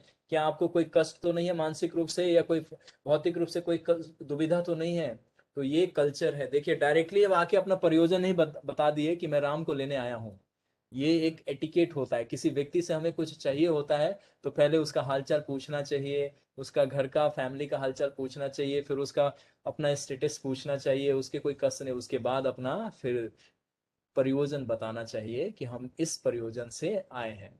इसके बाद विश्वामित्र जी ने यथाक्रम अन्य ऋषियों यानी कि जलादि से कुशल मंगल पूछा। तब वे प्रसन्न मन से महाराज के सभा भवन में गए। अब जब वहां पे जब उनका पाद प्रक्षालन हो गया, तब वो सभा भवन में जहां पे असेंबली लगी हुई थी उधर की तरफ गए। तीनों कौन? विश्वामित्र जी, वशिष्ठ मुनि और दशरथ दशरथ राजा दशरथ। यहाँ के लोग यथोचित पूजे जाकर यथोचित आसन पर बैठ गए। तब महाराज दशरथ प्रसन्न हो महामुनि विश्वामित्र जी से आगे बोले। जब वो बैठ गए सिंहासन पे, और ऊंचा सिंहासन दिया गया। ऑब्वियसली जब गुरु आते हैं हमारे घर में या भगवान को हमेशा ऊंचे स्थान पे रखना चाहिए। मैं कितने लोगों को देखता हूँ घर में ऑल्टर बना रखे फ्लोर के ऊपर, आते जाते भगवान को अपना पैर दिखाते हैं, करते नहीं। भगवान का स्थान ऊंचा होना चाहिए, कम से कम 3 फीट 4 फीट ऊपर होना चाहिए, तब भगवान को हम लोग अच्छे से सेवा दे सकते हैं। तो असेंबली में जो आसन था वो ऊंचा आसन दिया गया और उनको सम्मान वो दशरथ महाराज ने प्रदान किया। परम दाता महाराज आदर पूर्वक बोले, हे महर्षि, आपके आगमन से मुझे वैसा ही सुख प्राप्त हुआ है जैसे कि अमृत के मिलने से है ना, सूखती हुई खेती को वर्षा होने से, अपुत्र को पुत्र के जन्म से, और टोटा उठाने वाले को लाभ होने से सुख प्राप्त होता है। मतलब यहाँ पे एनालॉजी दिया गया है कि जिस तरह से खेत सूख रहा होता है, वर्षा हो जाए तो किसान को कितना आनंद मिलता है, और कोई व्यक्ति को कोई व्याधि हो गया, उसको अमृत मिल जाए तो उसको जीवन का सबसे परम सुख प्राप्त होता है। उसी तरह किसी का संतानहीन है लेकिन उसको संतान प्राप्ति हो जाए तो उसको कितना खुश होता है। उसी तरह से कोई व्यक्ति व्यापारी अगर व्यापार करता है, उसको लाभ मिल जाए तो कितना खुश होता है। उसी प्रकार से विश्वामित्र जी के आने से दशरथ महाराज को प्रसन्नता हो रही है, लेकिन ये अभी प्रसन्नता थोड़ी ही देर में कुछ और हो जाएगा। हे महामुने, मैं आपका सहर्ष स्वागत करता हूं, कहिए मैं आपके लिए क्या आज्ञा का पालन करूं। यानी कि ये दशरथ महाराज जी विश्वामित्र से पूछ रहे हैं। आपकी कृपा दृष्टि मेरे ऊपर पड़ने से मैं सुपात्र और धार्मिक बन गया। आज मेरा जन्म सफल हुआ और मेरा जीवन सुजीवन हो गया। जीवन सुजीवन, जीवन का मतलब है कि सामान्य जीवन, और सुजीवन का मतलब बहुत सुंदर, हर तरफ खुशी है, हर तरफ आपको मंगल कार्य ही होते हुए दिखेंगे, तो उसको बोला जाता है सुजीवन। आप प्रथम बार जब राज ऋषि थे तभी आप बड़े तेजस्वी थे, फिर अब तो आप ब्रह्म ऋषि पदवी को प्राप्त होने से सब प्रकार से मेरे लिए अत्यंत पूज्य हैं। देखिए अब दशरथ महाराज इनको अब वो चीजें बता रहे हैं कि पहले आप मेरे लिए पहले ही पूज्य थे, जब आप सामान्य एक राजा थे, राज ऋषि थे, लेकिन अब तो आप ब्रह्म ऋषि बन चुके हैं, तो आप तो मेरे लिए अति सम्माननीय हो गए हैं। तो यानी कि कोई व्यक्ति एक सामान्य भक्त अभी सामान्य जीवन जी रहा है, और वो भक्ति जब स्वीकार कर लेता है, वैष्णव बन जाता है, तो सोचिए आप उसको कितना सम्मान देते हैं। ये तो हमारा नेचुरल स्वभाव हो जाता है ना। तो आप लोग जैसे भक्ति कर रहे हैं, कल को आप लोग एक नॉर्मल गुड़गांव के सिटीजन वाले की तरह रह रहे होते हैं, हमारे मंदिर में कोई आपको आते जाते, हजारों लोग आते जाते रहते नहीं, लेकिन अब आप लोग वैष्णव भक्त बन गए, तो हमारे लिए कितना सम्माननीय। हम आपको कभी देखते तो बड़ा प्रसन्नता होता है कि चलो हमारे भक्त आ गए। भक्त को देख के भक्त प्रसन्न हो जाते हैं, भगवान देखते हैं, ओहो मेरा भक्त आया है मेरे दर्शन के लिए, भगवान को भी बड़ा आनंद आता है। और ये शास्त्र का वचन है, मैं अपने मन से नहीं बोल रहा हूँ। भगवान जिस तरह से हम दर्शन करके भगवान को हम प्रसन्न होते हैं, उसी तरह भगवान भी अपने भक्त को देख के प्रसन्न होते हैं। तो यहाँ पे वही कह रहे हैं कि पहले आप राज ऋषि थे तो मुझे बहुत प्रसन्नता थी, लेकिन अब तो ब्रह्म ऋषि पदवी को प्राप्त हो चुके हैं, तो इससे मुझे अत्यंत है ना प्रिय और पूजनीय हो चुके हैं आप। आपका आगमन अति पवित्र और अद्भुत होने से आपका शुभ दर्शन मेरे शरीर है ना शरीर को भी पवित्र कर रहा है, अथवा यह स्थान पवित्र हो गया है। शरीर मतलब पूरा राज्य, इनके पूरे अयोध्या को पवित्र किया किसने? विश्वामित्र जी ने। जिस तरह से अंग देश के रोमपाद राजा थे और उनमें सूखा आया था, तो ऋषि सिंह के जाने से वहां पे पूरा अमृत की वर्षा हुई थी। अमृत कैसे? वर्षा को वहां पे अमृत बताया गया है। क्यों? क्योंकि वहां पे सूखा पड़ा था वर्षों से, और ऋषि सिंह जैसे ही गए थे तो वहां पे वर्षा हुई थी। तो कहते हैं कि जब कोई आध्यात्मिक व्यक्ति यानी स्पिरिचुअल पर्सनालिटी हमारे कहीं उस पर विजिट करता है, तो उसका इन्फ्लुएंस आता है, मतलब उसका प्रभाव पड़ता है उस स्थान पे। तो इसीलिए हमें भी अपने घरों में भक्तों को जरूर आमंत्रण करना चाहिए, कथा के लिए, कीर्तन के लिए, प्रसाद के लिए स्पेशली। हम बार बार बोलते हैं, कोई भी इनविटेशन नहीं आता अंतरात्मा प्रभु जी के पास कि चलिए प्रसाद पाने चलिए हमारे साथ। आप जिस काम के लिए पधारे हो वह बतलाइए, मैं चाहता हूं कि आपकी सेवा मैं अनुग्रहित होकर करूं। अब ये अपनी जिज्ञासा बता रहे हैं कि अभी विश्वामित्र जी ने अपना माइंड डिस्क्लोज नहीं किया है। यहाँ पे दशरथ महाराज कह रहे हैं कि जो प्रयोजन है वो बताइए कि आपका आना किस उद्देश्य से है, और मुझे वो सेवा दीजिए जो मैं करते हुए बहुत प्रसन्नता अनुग्रहित हूं। अनुग्रहित का मतलब है मैं उसको सर्विस करते हुए आनंद का अनुभूति करूं। यानी कि जब हम शिष्य होते हैं, अपने गुरु या भगवान की कोई सेवा मिलते है, तो हमें अपना जीवन को धन्य मानना चाहिए कि हमें कोई सेवा मिला। और कोई ब्राह्मण या वैष्णव या सन्यासी का अगर व्यक्तिगत सेवा मिल जाए तो समझ लीजिए जीवन सफल हो गया, क्योंकि जनरली ये बहुत रेयरली मिलता है, मिलता नहीं है। पहली बात तो सन्यासी और भक्त मिलेंगे नहीं इस दुनिया में, और मिलेंगे तो सेवा नहीं मिलेगा। क्यों? क्योंकि आपको पता है ना, ब्राह्मण लोग कैसे थे, शर्मीले स्वभाव के हैं। वो सेवा लेते वक्त उनको बड़ा लज्जा आता है कि मैं क्यों ले रहा हूँ सेवा, मैं तो भगवान का सेवक हूँ, ये तो भगवान की सेवा के लिए आए थे, मैं सेवा कर। लेकिन फिर भी हमें हमारा कर्तव्य है कि हम उनकी सेवा करें। और ग्रस्त लोगों का तो ये विशेष धर्म होता है कि साधु साधु सन्यासी और वैष्णव ब्राह्मणों का वो यथाचित उनका सेवा करे, हर तरह से, तन से, मन से, धन से। कार्यस्य न विमर्श च कंतु महर्षि कौशिके कर्ता चाहम शेषेन देवतम ही भगवानमम। हे कौशिक, आप किसी बात के लिए संकोच न करें, मैं आपके सब कार्य करूंगा। तो ऋषभ प्रभु का एक प्रश्न था, जो वो मिथिला नरेश जो मैंने शब्द बोला था, वो मिथिला नहीं कौशिक है। कौशिक यानी कि इनको कौशिक भी कहा गया है, क्योंकि कौशिक देश के उस समय में इनके पिता जो गाधी थे वो कौशिक राज्य पे राज करते थे, इसीलिए इनको कौशिक नरेश बोला गया है। तो एक तो इनका नाम हुआ विश्वरथ यंगहुड में, और उससे भी पहले इनका नाम था कौशिक। कौशिक, विश्वरथ, और फिर उसके बाद विश्वामित्र, और विश्वामित्र इनका इटर्नल नेम हो जाएगा और पूरे विश्व में इसी नाम से प्रसिद्ध होंगे। तो हे कौशिक, ये दशरथ महाराज कह रहे हैं, हे कौशिक, आप किसी बात के लिए संकोच ना करें, मैं आपके सब कार्य करूंगा, क्योंकि आप तो मेरे लिए देवता के समान है। तो उन्होंने बताया, दशरथ महाराज ने, एक्चुअली हमारा ऐसा ही भाव होना चाहिए, अपनी सामर्थ्य के अनुसार अपने गुरु को हमें हर सेवा देनी चाहिए। आप लोग इतना श्रवण करते हैं, ये बहुत मूल रहस्य है आध्यात्मिक में उन्नति प्राप्त करने का। ये गुरु योग्यता देखने के उपरांत ही हमें भक्ति रिवार्ड करते हैं, पहले नहीं करते हैं। पहले तो तपस्या कराते हैं शुद्धिकरण के लिए। कहते हैं ना, साधना से क्या होता है, हमारा संस्कार जागृत होता है, शिक्षा जागृत होता है, फिर शिक्षा से संस्कार, और संस्कार से हमारी साधना बढ़ती है, और साधना से शुद्धिकरण होता है। जब शुद्धिकरण हो जाता है तब क्या होता है, गुरु कृपा करते हैं। जैसे एक ना किसान खेत को पहले जोतता है, उसको उपजाऊ योग्य बनाता है, उसके बाद उसमें बीज का रोपण करता है। पहले ही बीज फेंक देगा तो बीज जल जाएगा, क्योंकि उसमें कंकड़ होते हैं, अलग अलग तरह के पत्थर होते हैं, है ना, और उसके अंदर कीड़े मकोड़े तरह तरह के होते हैं जो उस बीज को खा के नष्ट कर देंगे। तो भक्ति तुरंत नहीं दिया जाता, और भक्ति तुरंत प्राप्त नहीं होता है। गुरु को बहुत अपने सच्चे मन से सेवा करनी चाहिए, तब जाके वो शुद्ध भक्ति का हृदय में क्या करते हैं, प्रदान करते हैं। कहते हैं ना, वो भक्ति लता बीज प्रदान करते हैं। ब्रह्मांड भ्रमते कौन भाग्यवान जीव, गुरु कृष्ण प्रसादे पाए भक्ति लता बीज। संडे क्लास में आप लोगों को एक साल से सुनाता आया हूँ, आई होप कि आप लोग समझ पाए होंगे। संडे क्लास को मिस कर रहे हैं आप लोग फिर भी, लेकिन फिर भी आप लोगों को समझना चाहिए कि भक्ति लता कहाँ से मिलता है, और भक्ति कौन देता है। ज्ञान कहीं से भी मिल जाएगा आपको, लेकिन भक्ति वाला ज्ञान और भक्ति को करने वाला और भगवान को सेवा करने वाला, वो सिर्फ गुरु और भक्ति ही दे सकते हैं, और कोई नहीं दे सकता। तो वही कह रहे हैं कि हे कौशिक, आप मुझसे वो सेवा लीजिए जिससे मैं आपसे कर पाऊंगा। मैं सर्वसमर्थ हूं आपकी हर सेवा करने के लिए, तो मुझे ये अवसर प्रदान कीजिए। क्यों? क्योंकि आप मेरे लिए देवता के समान हैं। हे महर्षि, आपके पधारने से मेरा मानो भाग्य उदित हो गया। ऑब्वियसली जब हमारे घर में वैष्णव या ब्राह्मण का चरण होता है तो उस घर का भाग्य उदित होता है।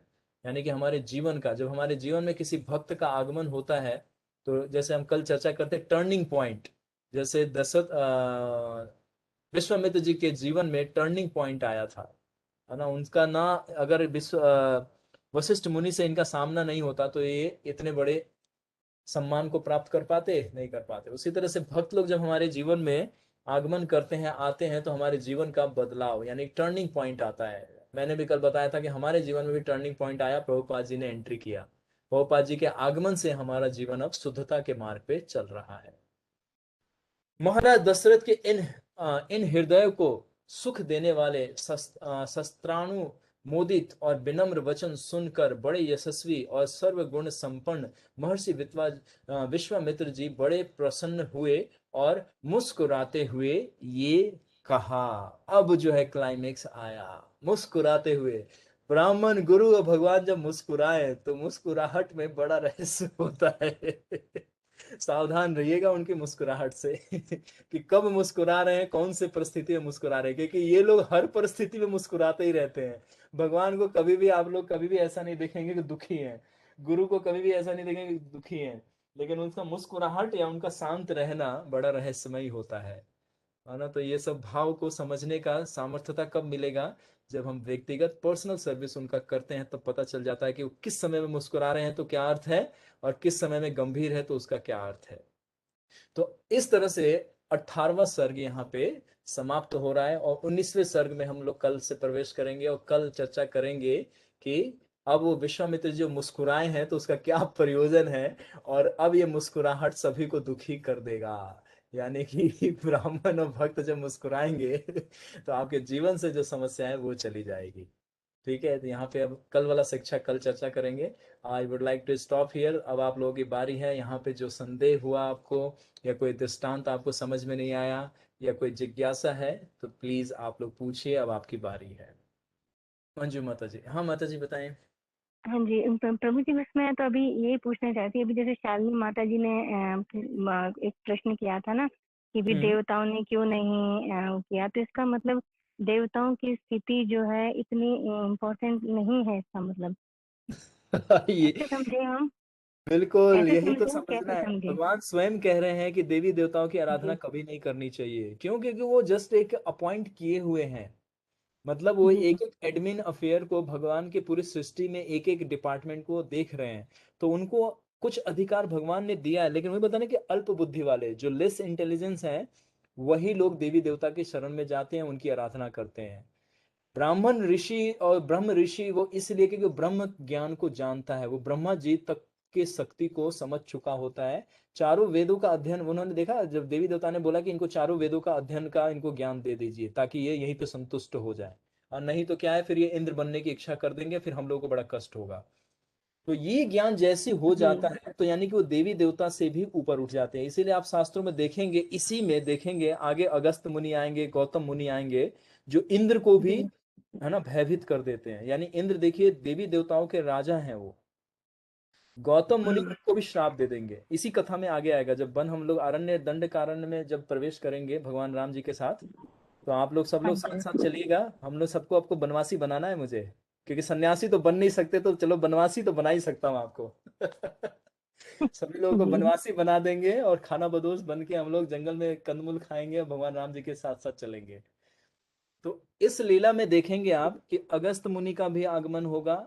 अगर हुआ तो मैं जरूर उनका चर्चा करूंगा, और गौतम मुनि का। तो गौतम मुनि इंद्र को भयभीत कर देते हैं। तो ऐसा कैसे है कि एक ऋषि होके देवी देवताओं को, क्योंकि देवी देवताओं को जो शक्ति प्राप्त है उससे भी ज्यादा शक्ति एक ब्राह्मण को, एक भक्त को प्राप्त होता है। इसीलिए भगवान अपने भक्त को सारी शक्तियां दे के रखते हैं कि वो देवी देवता भी उसको प्रणाम करते हैं। बताया गया लघु भागवत में, जीव गोस्वामी जी लिखते हैं कि जब भक्त यहां से जाते हैं गोलोक, जब वो योग्य बन जाते हैं, तो आपको बताया कि 33 करोड़ देवी देवता उनकी आराधना करते हैं, उनको प्रणाम करते हैं कि आप श्रेष्ठ हैं। हम लोग इस भौतिक संसार में है ना सुख भोग में लगे हैं, लेकिन आपने भगवत धाम प्राप्त कर लिया, तो आपको बारंबार प्रणाम। जीव गोस्वामी जी लिखते हैं, है ना, जो हमारे गोप सखा हैं, उसकी भी चर्चा करेंगे। आप लोग रामायण खत्म होने दीजिए, वो भी कथाएं सारी सुनाएंगे आपको। तो उसमें कैसे जा रहे हैं, तो पूरे तीनों लोकों से होते हुए जा रहे हैं। इवन ब्रह्मा जी उनको प्रणाम करते हैं। अब सोचिए ब्रह्मा जी कितने बड़े देवता हैं, सारे देवी देवताओं से भी श्रेष्ठ हैं, वो पूरे सृष्टि के रचयिता हैं। तो वो भी भक्तों को प्रणाम कर रहे हैं। तो ये शक्ति क्यों? क्योंकि भगवान विष्णु और कृष्ण के जो भक्त हैं वो इस पूरे ब्रह्मांड में सबके पूजनीय हैं, सबके वंदनीय हैं। नारद मुनि पूरे देवी देवताओं के भी वो कौन है? देव गुरु हैं, देवी देवताओं के भी गुरु हैं। तो इससे सोचिए कि भगवान के भक्त का क्या स्थिति होता है इस जगत में। तो विश्वामित्र जी को ये शक्ति प्राप्त था कि वो देवी देवता से भी ज्यादा शक्ति उनके प्राप्त था। इसीलिए तो देखिए दूसरे स्वर्ग की रचना कर दिया त्रिशंकु के लिए, एक दूसरा प्लेनेट ही बना दिया सप्तऋषि के साथ। तो ये कोई सामान्य व्यक्ति नहीं कर सकता, इंद्र नहीं बना सकते, लेकिन विश्वामित्र जी अन्य ऋषि बना सकते हैं, भृगु ऋषि बना सकते हैं, है ना, अंगिरा ऋषि बना सकते हैं, कंदर्प ऋषि ने बनाया, और हमारे एक और हैं हमारे दुर्वासा ऋषि। इन लोगों को अष्ट सिद्धि प्राप्त है, लेकिन हमारे अष्ट सिद्धि में इंद्र को ये प्राप्त नहीं है कि वो एक प्लेनेट का वो बना पाए। तो विश्वामित्र जी को ये सारी शक्ति उनके विष्णु के प्रार्थना से ये प्राप्त हुआ था। तो इसीलिए आप लोगों को जप में बहुत सावधान रहना चाहिए। भगवान सारी शक्तियां दे देंगे, लेकिन हम योग्य हाँ तो बने पहले। हरे कृष्णा प्रभु जी। प्रभु यस। जी, ये जो सप्तऋषि हैं ये क्या है, कि कैसे निर्माण हुए और क्या चीज है, कैसे मतलब इनको डिफाइन करेंगे? ये सप्तऋषि नक्षत्रों की स्थिति को प्रदर्शित करते हैं। इनका स्थिति ब्रह्मा जी ने नियुक्त किया हुआ है। जैसे सृष्टि की रचना हुई है, तो जब आप तीसरा स्कंद पांचवा स्कंद भागवतम पढ़ेंगी तो उसमें आता है। मैं आपके इसको मैं नेक्स्ट क्लास में या फिर कभी और चर्चा होगी तो इसमें आपको पूरा डायग्राम समझा के और इनकी स्थिति बता दूंगा। मैंने ये क्वेश्चन नोट करके रखता हूँ, आपको मैं जरूर इसका डिटेल बता दूंगा। आपका एक और प्रश्न था 33 करोड़ के देवी देवता कौन कौन से होते हैं, तो वो भी मेरे को याद है। मैं वो भी प्रश्न का उत्तर दूंगा आपको, प्रयास करूंगा। अगर कल समय मिल गया तो कल प्रारंभ में ही दे दूंगा, और नहीं तो किसी अन्य क्लास में आपको दे दूंगा, नहीं तो संडे क्लास में चर्चा कर दूंगा इसके बारे में। ठीक। प्रभु जी संडे क्लास का लिंक नहीं भेजते हैं आप? सबके सामने नहीं। आएगा, जो जो है उस पार्ट, उस क्लास का पार्ट है उसको आएगा। ठीक, उसको क्लास का पार्ट आएगा, ऑब्वियसली वो आप लोगों के लिए है, उस क्लास का लिंक आएगा आपके पास। ठीक है, तो अन्य कोई प्रश्न है? लास्ट सिर्फ 2 मिनट है आपके पास। हरे कृष्णा प्रभु जी। प्रभु जी। यस, पूछें। हरे कृष्ण प्रभु जी। भरत प्रभु बताइए। प्रभु जी मुझे वैसे क्वेश्चन नहीं है, लेकिन मेरे को ये पूछना था, जैसे जब लोग अनम्यूट होते हैं तो इसमें जैसे एक कॉलम है म्यूट ऑल और अनम्यूट ऑल, तो सर अगर प्रभु जी म्यूट ऑल करूंगा तो आप भी म्यूट हो जाएंगे? नहीं, हम एडमिन है ना। आप हमें कर देंगे। अगर आवाज नहीं आएगा तो आपको देखना है कि मेरा जो माइक है वो ग्रीन है या रेड है। अगर ग्रीन है तो समझ लीजिए मेरी वॉइस सबको जा रहा है, अगर रेड है तो समझ लीजिए आपने मुझे भी कहा। अगर म्यूट ऑल करते हैं तो उसमें मैं भी म्यूट हो जाऊंगा, लेकिन आपको ध्यान रखना है क्योंकि मैं इस समय में कंटेंट को रीड कर रहा होता हूँ, तो मैं सॉफ्टवेयर पे ध्यान नहीं देता। तो इसीलिए अगर भक्त लोगों को अगर मेरी आवाज सुनते सुनते अगर ध्यान ना आए तो बीच में आपको साउंड करना है, मेक ए साउंड, हरि बोल, आवाज नहीं आया। हरे कृष्णा प्रभु जी, ठीक है जगदीश प्रभु बोल जी। रहा हूँ। मेरी जिज्ञासा दोबारा से है, जगदीश प्रभु बताइए। वो बला अबला शक्ति जो है वो किस प्रकार की शक्ति श्री राम जी को और लक्ष्मण जी को अभी प्राप्त हुई? विश्वामित्र जी को पहले राम लक्ष्मण को अयोध्या से बाहर निकालने दीजिए, फिर बताता हूँ, वरना अभी ठीक हम है लोग प्रभु, ठीक है प्रभु जी। मन में दंडवत, हरि जिज्ञासा बोल आती प्रभु। है। आपकी जिज्ञासा को हम सम्मान दे रहे हैं, और ये जब शस्त्र विद्या सिखाई जाएगी, अगर वहां पे हमने नहीं बताया हाँ तो जी आप प्रभु सबसे जी, पूछेगा, मैं जरूर बताऊंगा। बला ठीक है अबला, प्रभु। ये 2 विशेष शक्तियां हैं जो हाँ जी, स्पेशली उन्होंने रिवार्ड किया था, उनकी सेवा भाव से प्रसन्न हो गए। बताना, गुरु के पास सारी विद्याएं होती है, लेकिन वो किसी किसी शिष्य को वो रहस्य बताते हैं जो ठीक उनके है हृदय प्रभु। को जीत लेता है। तो हाँ इसीलिए जी, हमारे को इस दुनिया का नहीं जीतना है, हमें किसका हृदय जीतना है? कृष्ण का और उनके भक्त का। ये 2 को जीत लिया तो पूरा विश्व आपके चरणों के अंदर है। ठीक है ठीक। चलिए, प्रभु। तो no more Hare Krishna question, प्रभु। थैंक यू वेरी मच सभी लोग का। आई थिंक पवन प्रभु पूछ रहे थे। पवन प्रभु, आर यू देयर? यस प्रभु जी, हरे कृष्णा प्रभु जी, दंडवत प्रणाम। बताएं प्रभु जी, क्या क्वेरी है? प्रभु जी, जो विश्वामित्र जी ने, जैसे ब्रह्म ऋषि हम बोलते हैं, तो ये जो भक्ति का स्तर है, जैसे उन्होंने भक्ति करी, तो अभी भी मैंने वहां पे जैसे कृष्ण भगवान की या भगवान राम की चर्चा नहीं आई इसमें। तो ये भक्ति का लेवल इन्होंने जो अटेन किया वो ब्रह्म लेवल तक है, या फिर उससे ऊपर भी इन्होंने भक्ति करी, और क्या क्या अटेनमेंट हुई इनको? इन्होंने परफेक्शन ले आए, मतलब ये लाइफ का, इनको लाइफ का जो गोल था वो इनको प्राप्त हो गया है। I think my sense. जैसे एकेडमिक क्वालिफिकेशन सबसे हायर एजुकेशन कौन सा है? लेट्स से पीएचडी है। पीएचडी। अभी तक जो नोन है हम लोगों का वो पीएचडी है ना। अगर पीएचडी है तो हायर एजुकेशन है उस व्यक्ति के पास। Getting my sense. हाँ जी। तो जहां पे भी जाएंगे उनको उसी पीएचडी के लेवल से देखा जाएगा कि ये व्यक्ति इतना क्वालिफाइड है। ये गेटिंग माई सेंस। यस प्रभु जी। तो ब्रह्म ऋषि का अर्थ है कि मतलब ऋषियों में वो सर्वोपरि हो गए। वो सारे ऋषियों में जो महान महर्षि है, जिनको हम महर्षि बोलते हैं, ब्रह्म ऋषि और महर्षि ये एक ही सिक्के के 2 पहलू है ना। तो ब्रह्म ऋषि मतलब टॉप मोस्ट हो गए वो, मतलब उसके बाद कोई पदवी नहीं बचता है। पीएचडी पीएचडी लेने के बाद कोई भी ऐसा पोस्ट नहीं बचता एजुकेशन में कि अब उसको करा जाए, है ना। Graduation, post graduation, MA, BA, MBA, ये सब जो भी है ये सब उससे नीचे है। तो हाँ जी प्रभु। क्योंकि मैंने डिटेल चर्चा नहीं किया, क्योंकि हम एक पर्टिकुलर थीम को लेके चल रहे हैं। अगर हम एक एक का चर्चा करें तो मैंने बताया ना, ये रामायण को सुनने के लिए आप लोगों को 10 साल चाहिए होगा फिर। और आप भूल जाइए अंतरात्मा जी से सुन रहे हैं, आपको एक टॉपिक पे छोड़ दिए तो मैं 1 हफ्ते तक बिना रुके बोल सकता हूँ आप लोगों के साथ। तो हाँ जी इसीलिए प्रभु। यहाँ पे सिर्फ महत्वपूर्ण ये है कि जब वो ब्रह्म ऋषि बन गए तो इसका मतलब वो सारे रहस्यों को जान चुके हैं, और वो सारे पदवी को प्राप्त कर चुके हैं, ब्राह्मण वैष्णव सब बन चुके हैं। तभी तो भगवान के, है ना, वो कौन बनने जा रहे हैं? शस्त्र विद्या के गुरु बनने जा रहे हैं। तो कोई व्यक्ति सामान्य तो नहीं हो सकता, अच्छा ठीक है प्रभु जी, तो यानी कि मतलब वो वो सारी भक्ति, हाँ, बताएं। जैसे महाभागवतम बोलते हैं, तो मतलब वो सारी चीजों को अटेन कर चुके हैं, मतलब वो अब इसमें। यहाँ पे जो है महाभागवत का, अभी हम इनसे ये कंपैरिजन नहीं करेंगे कि यहाँ पे हम एक महाभागवत जो है वो एक अलग वो है, सेक्शन है। अगर उस पे हम चर्चा करेंगे तो वो डिफरेंट डायमेंशन में आएगा। यहाँ पे हम अगर चर्चा कर रहे हैं कि विश्वामित्र जी कौन है, तो ऑब्वियसली जैसे सांदीपनी मुनि है, अब आप सांदीपनी मुनि को कैसे देखेंगे बताइए? कृष्ण लीला में सांदीपनी मुनि किसके गुरु हैं? कृष्ण भगवान के, कृष्ण और बलराम के गुरु है, बलराम। यानी कि वो जब भगवान के गुरु हो गए तो वो तो पूरे जगत के गुरु हो गए। हाँ जी, तो अब सोचिए उनकी क्या स्थिति होगी।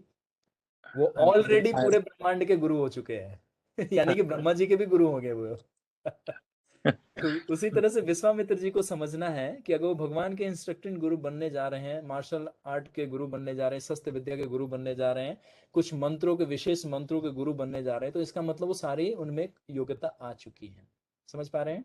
हाँ जी, हाँ, ठीक है। लेकिन अभी हम जो भागवत का, जो महाभागवत का हम जो संडे क्लास से चर्चा करते हैं, उस दृष्टि से देखेंगे तो यहाँ पे डायमेंशन आपको डिफरेंट देखना है। अभी यहाँ पे जो दृष्टि देखना है वो एक क्षत्रिय स्पिरिट में उनको देखना है। जैसे परशुराम है, शक्ति हाँ, वेश अवतार है, लेकिन वो एक क्षत्रिय है, लेकिन वो भी एक ऋषि के उसमें आते हैं। नर नारायण है, वो भी एक तपस्वी है, ब्राह्मण है, लेकिन फिर भी एक क्षत्रिय के स्पिरिट में आते हैं, नर नारायण। हाँ जी, तो ये डायमेंशन डिफरेंट डिफरेंट है यहाँ पे हर एक का देखना। ठीक है प्रभु जी। इसका चर्चा हम और अलग से आपको बता सकते हैं, महाभागवत और इनको कैसे देखना है। ठीक है, ठीक है प्रभु जी। तो आपका ये वन लाइन आंसर यही है कि विश्वामित्र जी यहाँ पे सारे गुण से सुसज्जित हो चुके हैं। He decorated by the all godly quality, all scriptural quality, all saintly qualities, उनमें सारे गुण विद्यमान हो चुके हैं, तब जाके वो भगवान को अपना शिष्य के रूप में स्वीकार करने जा रहे हैं। ठीक है, पर उन्होंने भी जैसे डिजायर से शुरू किया कि मैं उस ऋषि से, उन ऋषि से तो ज्यादा। हायर था, मटेरियल नहीं था। उन्होंने देखा कि मैं मतलब अगर इतना तपस्या करके ये ले रहा हूं तो क्यों नहीं। जैसे हम लोगों का गोल होना चाहिए महाभागवत बनने का। जैसे भक्तों की 3 कैटेगरी है ना? भक्तों की 3 कैटेगरी कौन कौन सी है? कनिष्ठ अधिकारी, मध्यम अधिकारी, उत्तम अधिकारी। उत्तम तो सबका गोल क्या होना चाहिए? भक्ति प्रभु जी। नो, हाँ, 3 कैटेगरी में बताइए। उत्तम अधिकारी जी। उत्तम अधिकारी हम सबका गोल है। अगर मैं कहूं कि नहीं कनिष्ठ अधिकारी बने रहिए, तो आप सेटिस्फाई हो जाएंगे? नहीं प्रभु जी। क्योंकि उसमें गुण विकसित नहीं हो पाएंगे, आप गुरु से कृपा प्राप्त नहीं कर पाएंगे, भगवान आपसे कोई लीला नहीं कर पाएंगे। क्यों? क्योंकि उसमें हमारी मटेरियल डिजायर मिक्स रहती हैं। तो उत्तम अधिकारी जैसे बनते हैं तो हमारी सारी भौतिक इच्छाएं शुद्ध हो जाती है, सारे ग्रेट क्वालिटीज हमारे अंदर मैनिफेस्ट हो जाते हैं, भगवान का डायरेक्ट लीला हमें समझ में आ रहा होता है, भगवान के सारे ज्ञान हमारे हृदय में स्फुरित हो रहे होते हैं, और भक्त हमें भक्त की तरह क्या करते हैं? पहचान लेते हैं। भक्त ही पहचानते हैं, और कोई नहीं पहचान पाएगा। कहते हैं ना, सोने की परख किसको होती है? सिर्फ जौहरी को। तो इसीलिए महाभागवत बनने का हमारा लक्ष्य होना चाहिए। तो उसी तरह से यहाँ पे ब्रह्म ऋषि बनने का अर्थ ये था कि मैं जब बन ही रहा हूं तो क्यों नहीं श्रेष्ठ बन के दिखाऊं, और वो सारी सिद्धियां को प्राप्त करूं, और कोई उससे प्रयोजन को प्राप्त करूं। तो अब देखिए, जब इन्होंने ब्रह्म ऋषि का पदवी प्राप्त किया तो इनको क्या अब मिला? इनको सेवा, भगवान राम का सेवा मिला, इनको मिला ना। तो यानी कि एलिजिबिलिटी इस मटेरियल वर्ल्ड में, देखिए हायर एजुकेशन है तो आपको बड़े बड़े कंपनियों में सीईओ का आपको पोस्ट मिल सकता है, एमडी का पोस्ट मिल सकता है ना। आपको ये सब, अगर कोई आपसे मान लीजिए स्कूल पास है तो फिर आपको ज्यादा से ज्यादा क्लर्क की नौकरी मिल सकती है, उससे ज्यादा कोई नहीं पूछेगा। Getting my sense? राइट प्रभु जी। तो उसी तरह से यहाँ पे विश्वामित्र जी का मटेरियल डिजायर नहीं देख सकते, क्योंकि अगर मैं उतना एक्सप्लेन करूंगा तो मैंने बताया ना कि एक ऋषि का मैं कम से कम 1 महीना एक्सप्लेनेशन दे सकता हूँ आप लोगों को, एक एक क्वालिटी को बहुत अच्छे से पॉलिश करके बता सकता हूँ। लेकिन अगर हम एक एक को सुने तो ऑब्वियसली हमारा यही काम होना चाहिए। इन्हीं लोगों की क्वालिटी से हम अपने अंदर अपने अच्छे क्वालिटी को विकसित कर पाएंगे। क्योंकि भक्ति का अर्थ ही यही है प्रभु जी। भक्ति का मतलब ये नहीं है कि थोड़ा मंदिर में घूम फिर के आ गए, नाच गा के आ गए, हमारा भक्ति हो गया। ये गुणों को जब तक विकसित नहीं करेंगे, अपने प्रैक्टिकल लाइफ में अपने चेंजेस नहीं लाएंगे, we always remain same, material ही रह जाएंगे, भौतिक संसार के ही व्यक्ति कहलाएंगे। कभी भी हमारा हृदय शुद्ध नहीं होने वाला है। गुणों को विकसित करना ही हमारी प्योरिटी है, nothing else. One line answer. Okay, no more discussion, tomorrow we will continue same things. Jagdish Prabhu ji, आपका क्वेश्चन हमने नोट कर लिया है, सानली माता जी का भी क्वेश्चन नोट है, और 2-3 भक्तों का और क्वेश्चन है जो कल और मोस्ट प्रोबेबली नेक्स्ट वीक में ये सारे आंसर्स हो जाएंगे। नहीं भी होंगे तो I am still here in your service, we will try to best way to serve all devotees. तो thank you very much. Shri Shri Sitaram Lakshman भक्त हनुमान की जय, श्री श्री राधा गोपीनाथ की जय, श्रील प्रभुपाद की जय, गौर भक्त वृंद की जय। Thank you very much, take rest. Thank you प्रभु जी। हरे कृष्णा प्रभु जी, थैंक यू।